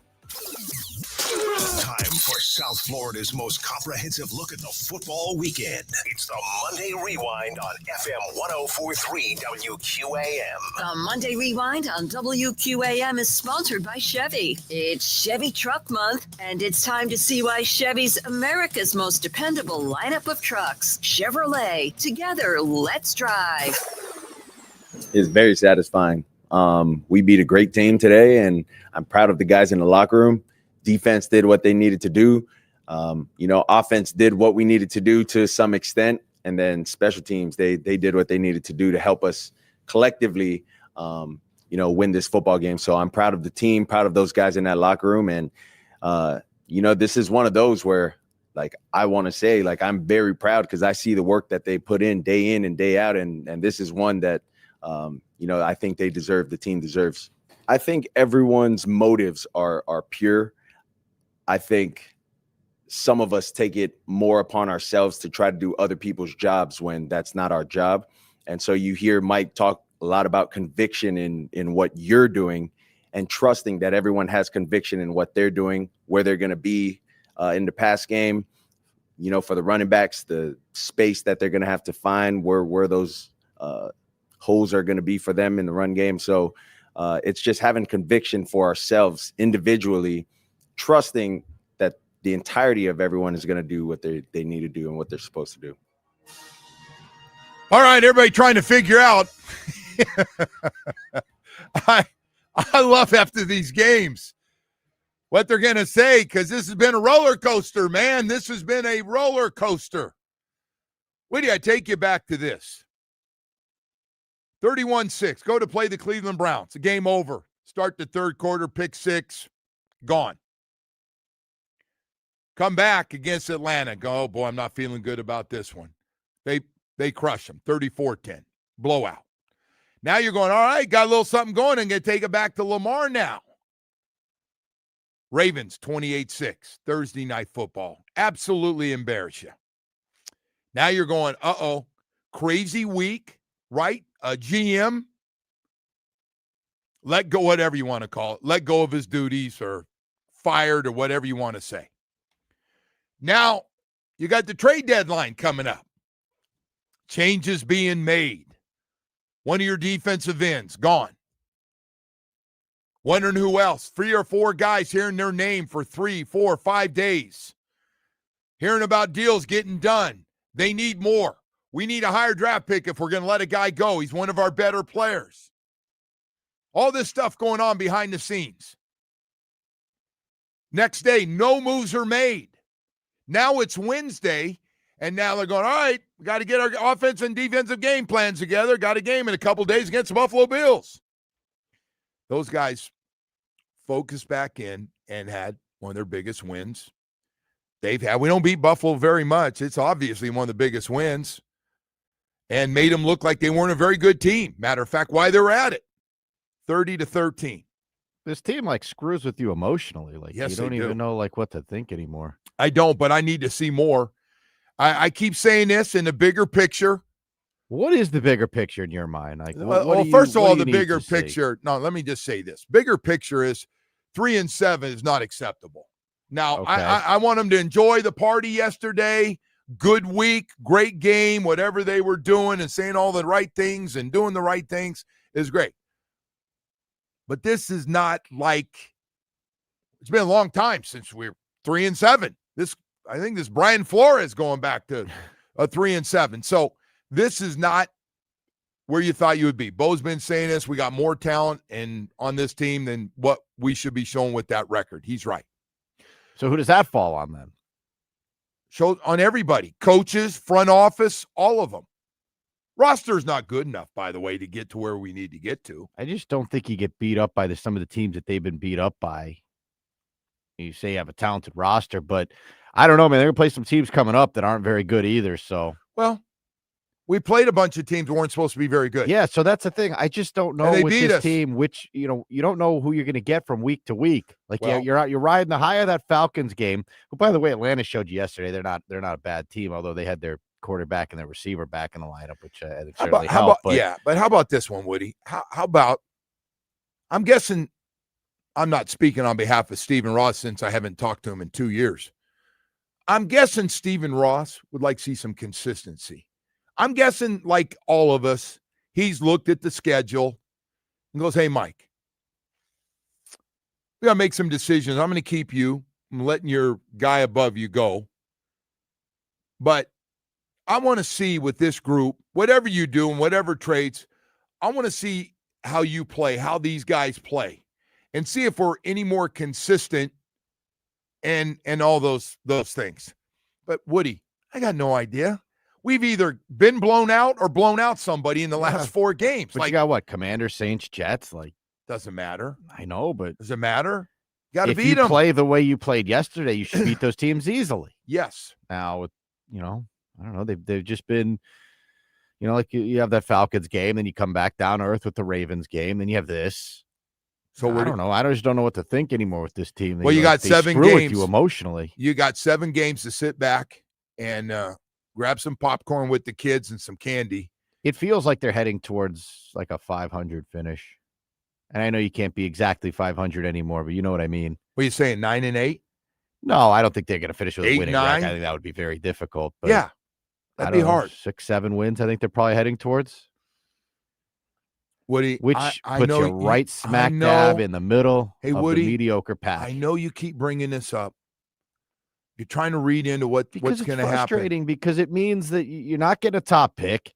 It means Stop that you're with just the stuck there in the effing middle. pick. But Stop. But nobody wants to be stuck in the middle.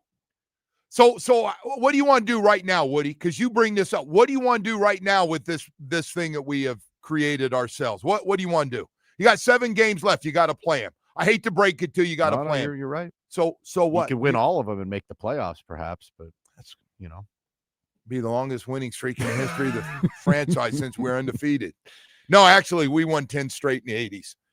But they should be able to win the next 3. I don't know, Woody. Why you're watching week to week results by everybody else? You need to stop. You don't man. think they're going to beat Washington? I got to see it to believe it. I saw Washington play, and I'm not going to tell you what I told my wife as I'm sitting there watching it. I'll tell you, we should beat the Washington team. I started calling them Redskins again.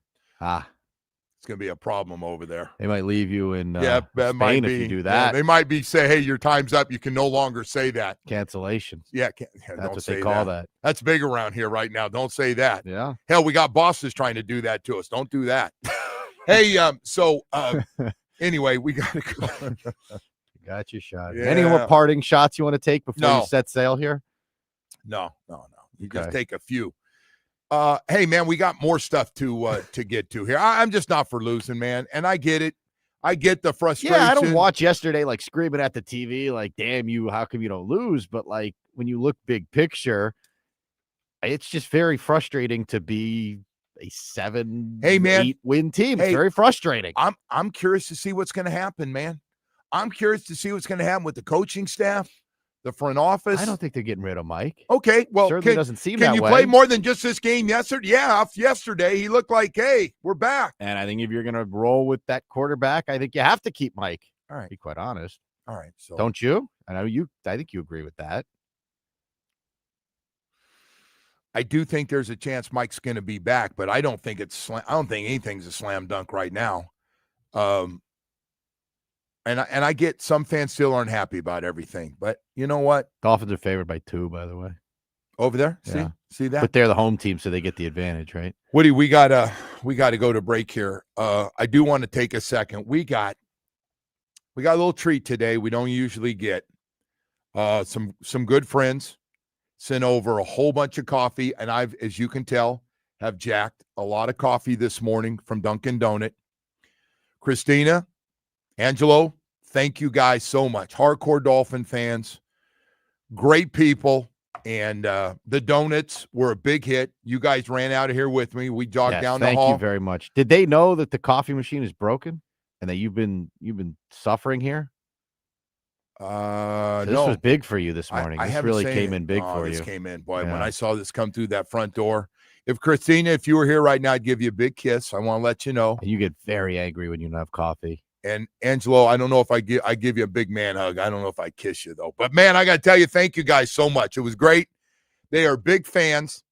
So you want to hear what they did yesterday? They didn't want to sit with all the Buffalo Bill fans, so they gave up their tickets. They didn't give them up. They took them and they went and tailgated with their friends and watched the game outside. How about that? They would refuse to sit with all those Buffalo Bill fans. How about that? All right, we got to go to break. Thanks again, you guys. Really, really appreciate that.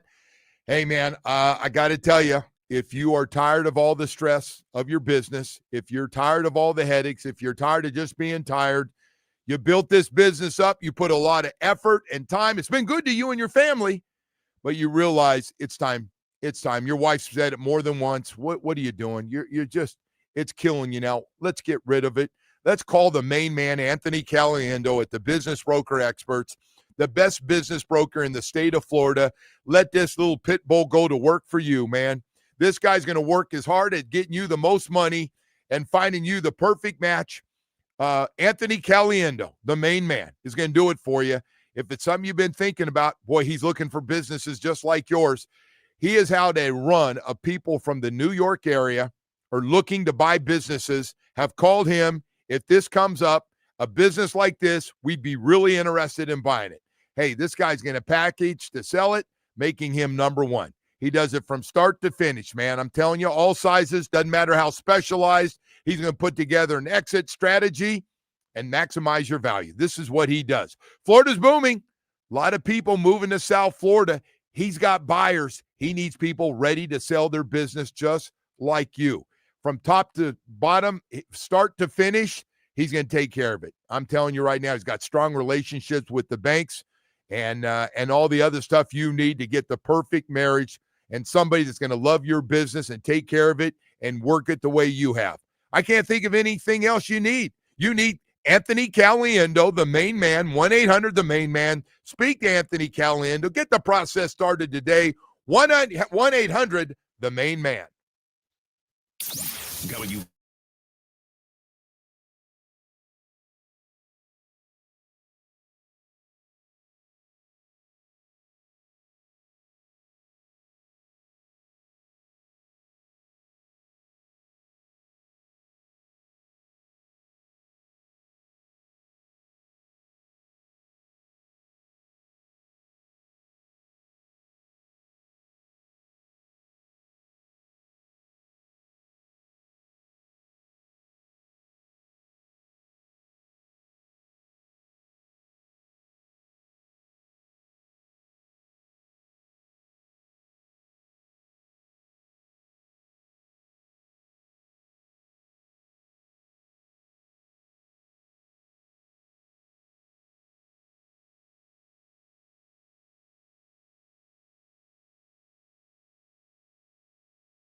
Woody and I have been going back and forth on this today, and kind of figured driving in it was going to be like this. And I was just talking to more people, Woody, to be fair to you, because some of them, without saying everybody's name at the different radio stations, are like, yeah, man. Once we got off to the bad start, I was like, let's get high draft picks. Yeah, Joe, I'm not the only person in this No, I market get it. that wants No. I'm sure there's a lot of people going, what's he talking? Look at, man. Because when the dust settles and everything, right, like, and they win 7 or 8 games, I don't know if they're going to win just 7 not, or 8. well, if they do, I don't know it's if just they we're are. not going to That's be a lot of sitting here wins. like, throwing a parade or celebrating it. No. And I get that you want to be entertained because you're doing the games. It's fair. So that is part of it. You called me out on that off the air. And That's completely fair, by the way. No, you're right. I But don't the give you a other hard part time of for me, that. I just don't know too many guys that have actually played that, like, winning's hard. And We're not I talking about the just, team when we say this. You know that, right? Like, I- nobody I- thinks the team should go in there and intentionally lose games. well, that's kind of what you're It's saying. not at all what I'm saying. But when you're telling me, I'm put saying if you're Ewers going to in, suck, then just go all in and just suck and stop being, mediocre. It's a bad place to be in the NFL. So what do you either want to be really good or you want to be really all bad? right, so we got 7 games left. What do you want to do? And so that's what we're talking about. 7 games left. But you act like I'm saying that the team should just go out and tank. Well, that's kind of what you were saying. No, I don't think that they should intentionally lose, obviously. Well, if Joe. you're asking me to play our rookie quarterback, you're asking me to pull a Josh Rosen. At some point, I'd like to see what the guy has. Well, then you are If saying the it. Just season- say you're saying it. If you you can't are- go half-ass on this All right, topic. well, let's say you're eliminated from the playoffs. Let's say you're playing for nothing. Let's say they are mathematically out of the playoff race. First of all, you got a quarterback that's one hit away from. Okay, now you're getting off. Now But you're I'm getting just off saying, the whole topic. Don't you want to see what you have with this guy? First, Hey, can we bring this guy back? Is he something to work with? I'm gonna or do we need to cut bait I'm going here? to stop when you get out there and now you're talking throw the injury bug. Of course, you got to play one of those 2 guys if he's injured. But Duh. you don't think My kids say, duh. if the team is mathematically out of the whole thing, that you should start seeing? You even said this. You got to see what you have. If it's Why doesn't towards that, the go to, that doesn't apply to the quarterback? Because position? right the now, guy can't have competition. I came in It's today. frowned upon. This all started because I came in today, and you're like, so what? I mean, now, like, We've had 2 incredibly mediocre quarterbacks back to back. You're right, the Tannehill thing and then the Tua thing. We didn't have competition in one of their years ever. what's that have to There's do just with? never any competition. Let's just see if you have anything else on the roster. You don't have anything. Let me tell you, for your competition, open competition in actual games. So and why not a is Quinn practice. Ewers on the roster if he can't play at all? He's got to get experience, Woody. Well, You're how else do you asking get dumb- experience, Joe. You have to earn it, man. You don't just get it. What do you think? Did you wait a I second? You think- saw Quinn Ewers. How do you look in that little bit he played? Not good. Should have had a pick. Guy dropped it. Mhm. Then he got sacked twice. Yes. Okay. There you go. Maybe he stinks. But at least you know. At least you see what you got. And if the thing is done, if you're mathematically out of it, then why not? Well, you're just throwing that in here. We get a couple games left. They We'll they see rattle where- off 3 straight here against these bad teams, and let's go, man. Let's make the playoff push. They'll Can be in you- the hunt once again.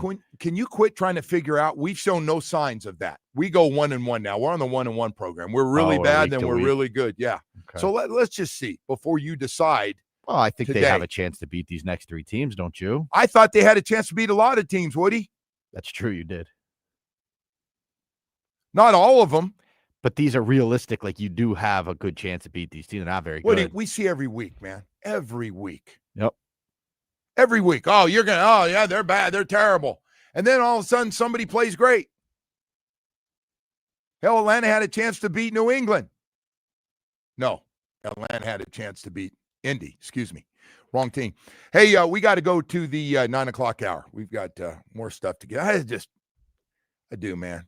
I just rather win and just figure it out, man. Well, I always love we have to get the highest pick. How about we just figure out that part? And by the way, I'm going to be on that this off season hard about this friggin' draft and getting this thing figured out. It just hasn't been good enough, man. It just has not been good enough.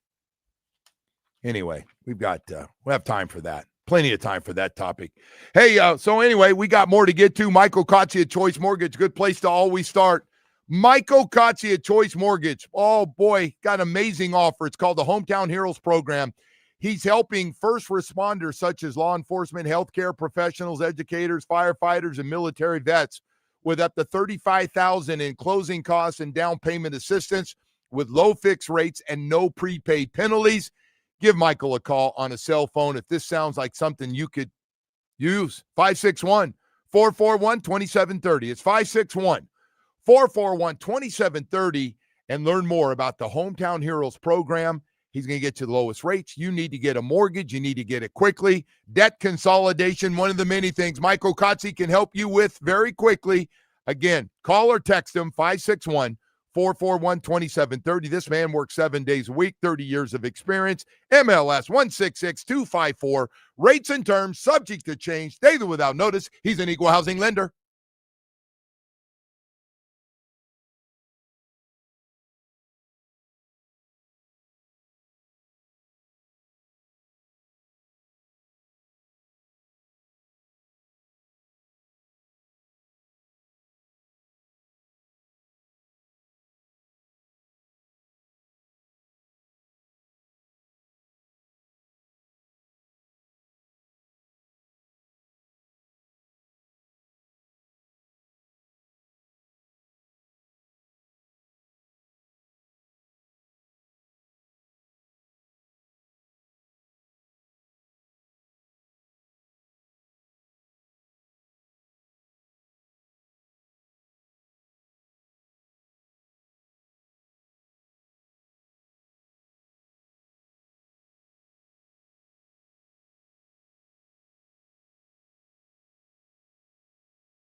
This update is brought to you by Doral Kia, home of the price Cito, our lowest price. Visit us at Doral Kia or DoralKia.com. Starting with the Dolphins, who crushed the Bills 30-13. Devon Achane led Miami with 225 total yards and 2 touchdowns. The Dolphins will now head to Spain for a Week 11 matchup with the Commanders. Week 10 wraps up tonight with the Eagles and Packers. Over to Hoops and the Heat will host the Cavs tonight. Tip-off is at 7:30 from the Kaseya Center. The game can be heard on 104.3 FM. And tonight, the Miami Hurricanes will welcome in Stetson. Tip-off is at 7 from the Watsco Center. That game can be heard on 7:90 AM. And to the Panthers, it will be in Vegas tonight. The puck drops at 10, and the game can be heard on 5:60 AM. So, Joe, let me just recap here for you. We got all of our teams in action here. We got the Heat on 104.3 FM tonight. All right. We got the Canes on 7:90 AM, and we got the Panthers on 5:60 AM. Yeah, we got the Cavs, actually. Good Cavs team. Got them tonight and Wednesday. Yeah. So those back-to-back games, that new thing they started here in the NBA here recently. So we have that. And by the way, great story, man. Jovic goes for 29 points. How about the bench play? Hawkes goes 14, 12, and 7. I know it's a couple of days old, but I wanted to mention that. And they're now 6-4. Really, really nice start for them. Really nice start. My God, man. And Bam, without Bam here. But Jovic goes for 29 points, 9 rebounds, 7 assists. And Jaime Hawkes off the bench, 14, 12, and 7. Jeez. Those draft picks, man, development of those draft picks.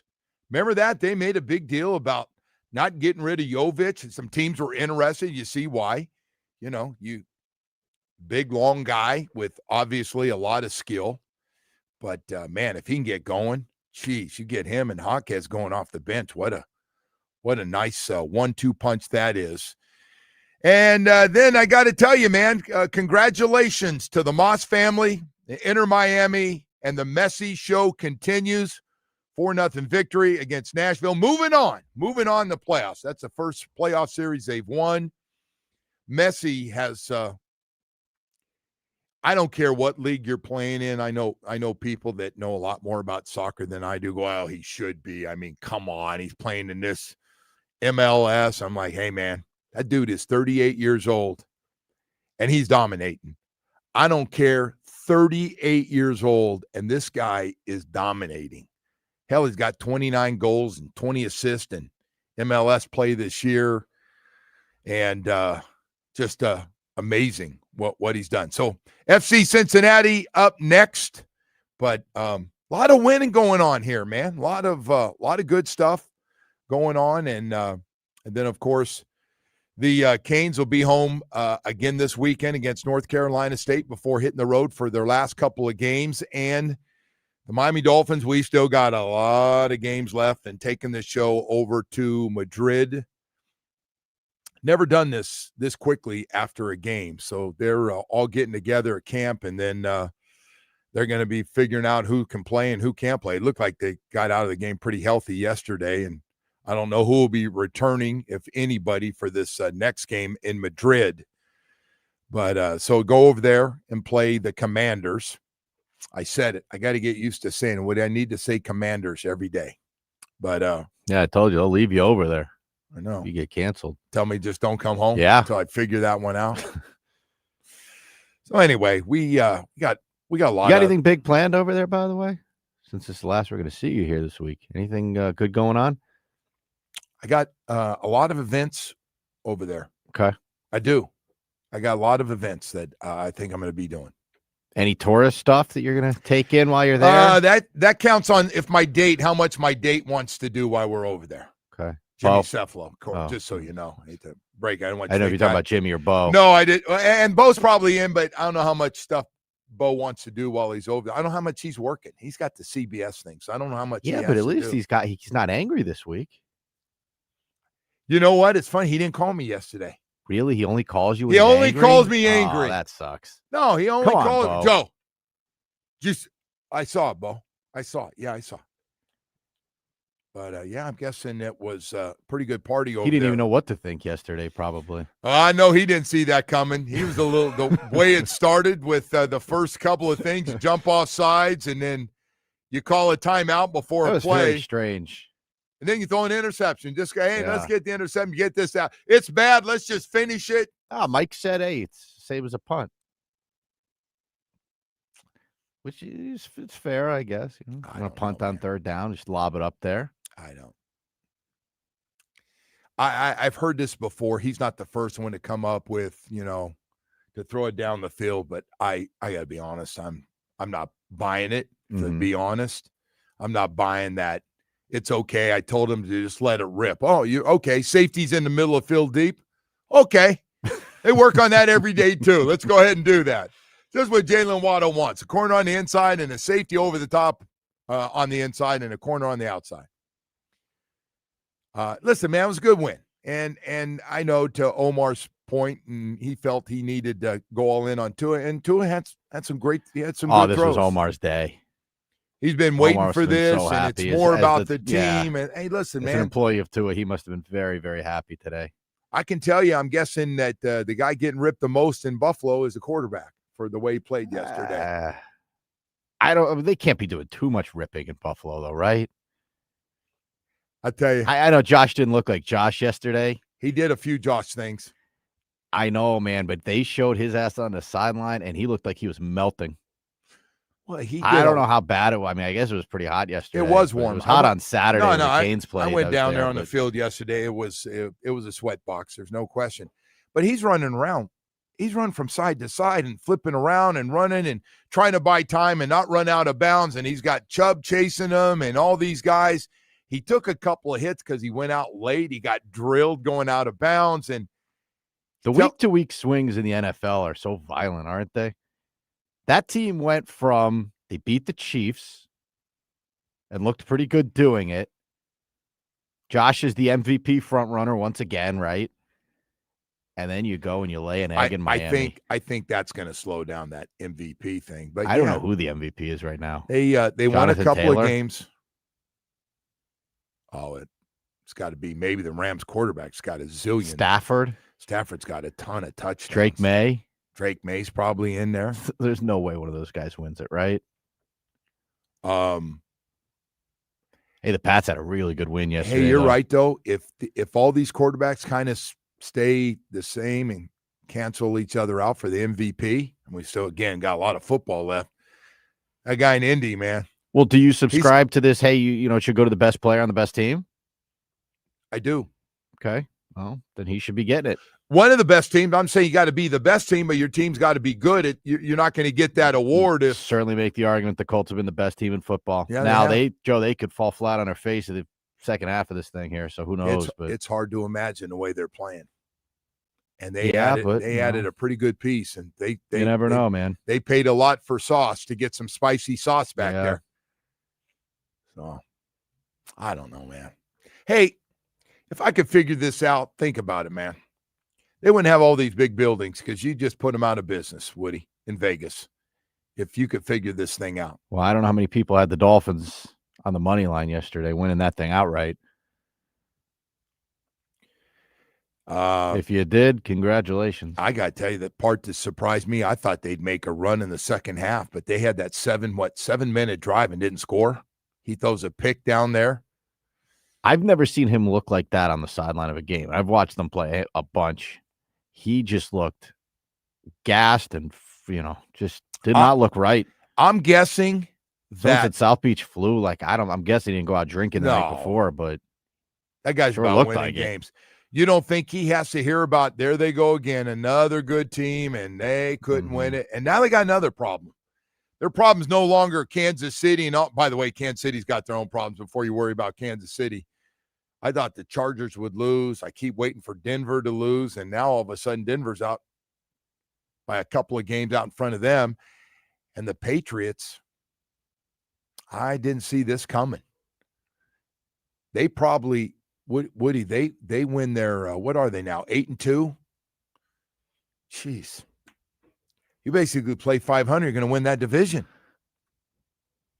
They got a lot of stuff going on over there, man. They offensively, they're pretty good, and defensively, they got after it too. Well, they turning around, coaching, players, hit on your players. the veterans you hit on fit right into what you want to do. But they went through the same thing the Bills went through yesterday too, right? You go down to a place in Florida, hot, and it was pouring rain. It looked like most of that game in Tampa. I didn't see the weather. Yeah, it was raining. Well, so they had to go and deal with that. I know, but nobody wants to hear no. I get it, man. They're playing up there in cold weather, and now they got to come down there, and they did. They caught a hot, humid one.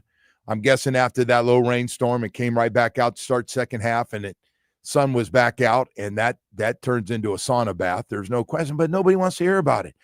Nobody wants to hear the Dolphins. I get tired of hearing us whine about people. Well, we don't whine about it. Everybody, it's cold weather. We got no shot with this team, and we've been doing this for years. Years we've been talking about that. I don't want to hear that, oh gosh, the poor Bills can't play the Dolphins at the end of this, at the end of the season. I just don't want to hear they can't. Nobody wants to hear about warm weather, cold weather, and injuries. Nobody wants to hear about it. Everybody's going through it. Everybody gets hot weather games. Everybody gets cold weather games. And everybody's got 4 or 5 guys injured. That's just what we have. All right, we got to go to break here. We got a lot more stuff to get to. Fernando Mendoza. Boy, that guy tried to wrap up in one day the first overall pick and the Heisman. We'll be right back. Let's go.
All right, welcome back, and good morning to everybody. Good morning.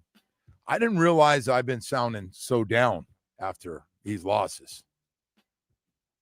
I had no idea. People have told me that you seem down when you lose.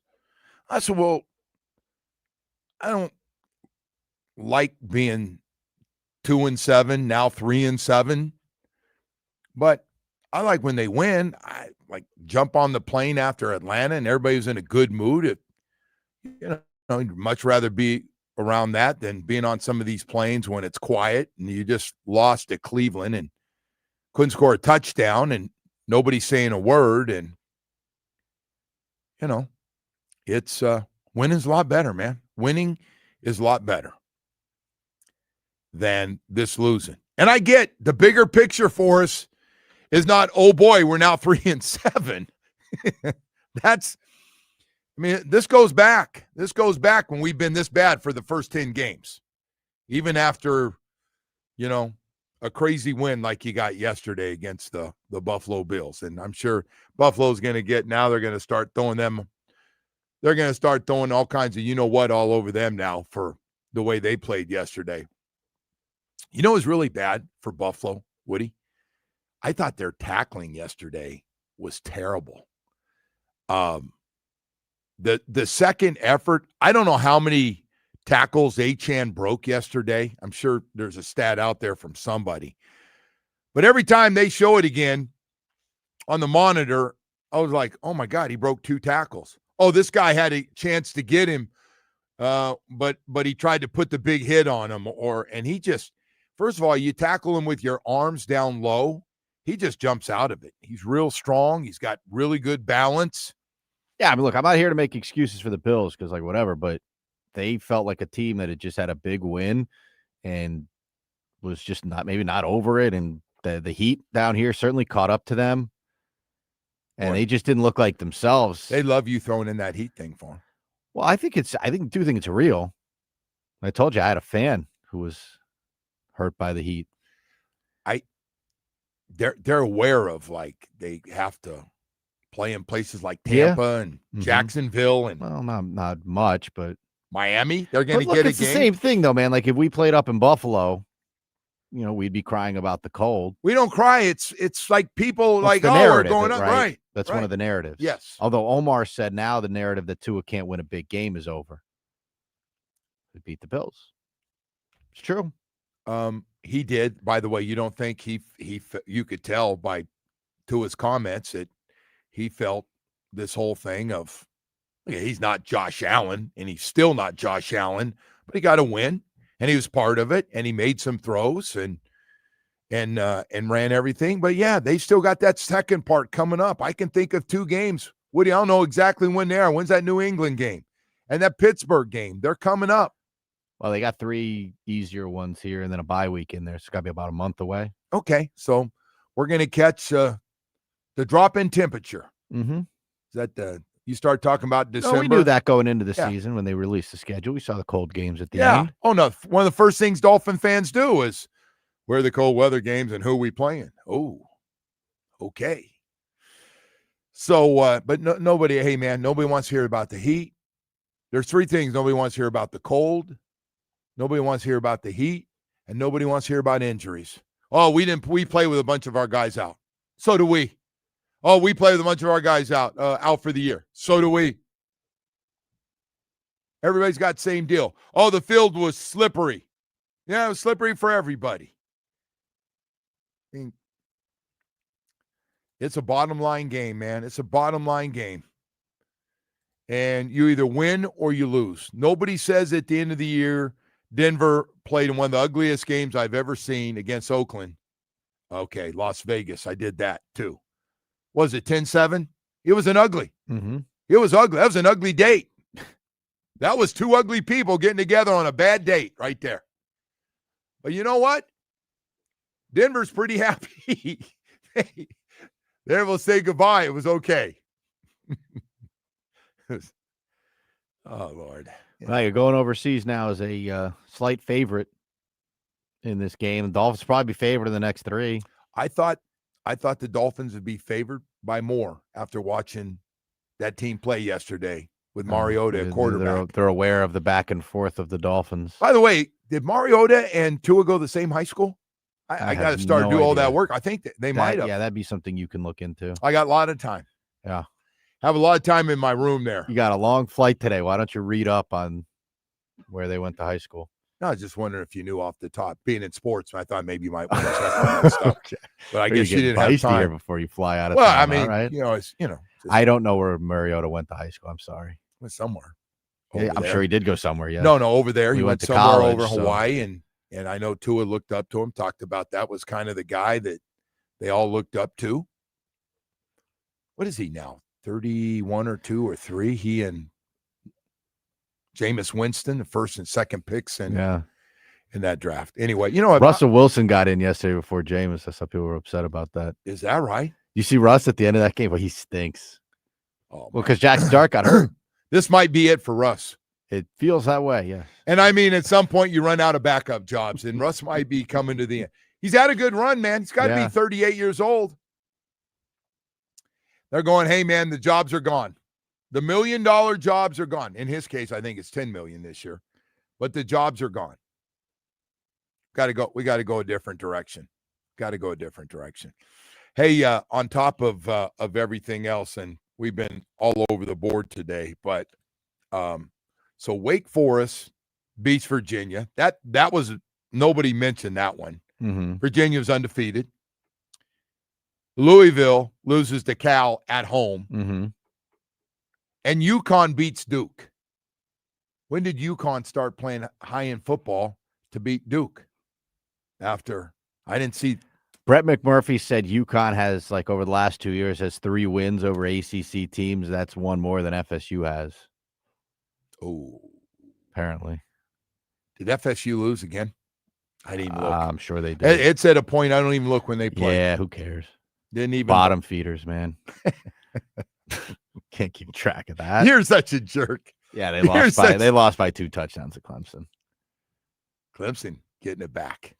Well, Dabo complained. Oh, God, it's unbelievable. Hey, Canes need some crazy stuff to happen here. Next few weeks of this season, you got about a month left. It can happen. They are in the. They worst, do have to win, though. They got to win their 3, but they're in the worst situation. You need, because it's not just one team. Well, I think the ACC thing's just about, if not fully mathematically out. So that would be pure chaos. I don't even know if it's possible. All these teams, but it is possible to get in the playoff. I know. There's gonna be a lot of 2-loss teams. Guess what? Some of the 2-loss teams in the Big Ten and the SEC are going to get the benefit of the doubt. They are, but that Big Ten thing shouldn't. I don't think Ohio State's played a ranked team all season. Ohio State's getting in. Yes, they are. And so is Indiana. Yep, those are locks. And they're bitching about the new system. Aren't they one of them holding it back because they want guaranteed 4 or something in the party? The SEC is going to get, I don't know, 3 or 4 at least. SEC? Yeah. Oh, Alabama, Georgia, Texas A&M for sure. Who am I missing? It's right. Oh, Ole Miss. Yeah, and Texas and Oklahoma are right in there too, or at least Texas was in there. Someone said Mariota and Tua did go to the same high school. There you go. Thank you. See, Someone somebody asked, would do it. If you're going to go running with the Bulls. No.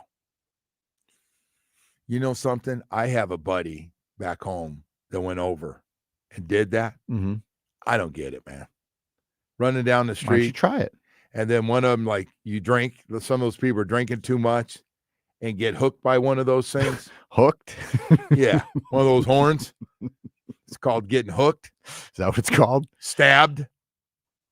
And then stomped on if you go down to the ground. You've seen that. Yeah, of course. I don't even feel sorry for those people. Like, when it happens, I go, you're a dumbass. You mess with a bull, you get the horns, You right? get it. That's right. You going to go to a bullfight? They have that over there, don't they? Got to be careful around here saying that, but I wouldn't mind saying a bullfight. Well, you just root for the bull. Yeah, right. Right? By the way, those guys, you've seen that, right? Those guys, they have. When the bull wins? No, I don't care. As close as they get to those things, yeah, it's a dangerous game. That's a little dangerous ball game. Hey, I got to tell you, we've got Mario Cristobal going to join us. We'll talk about Syracuse. We'll talk about coaching.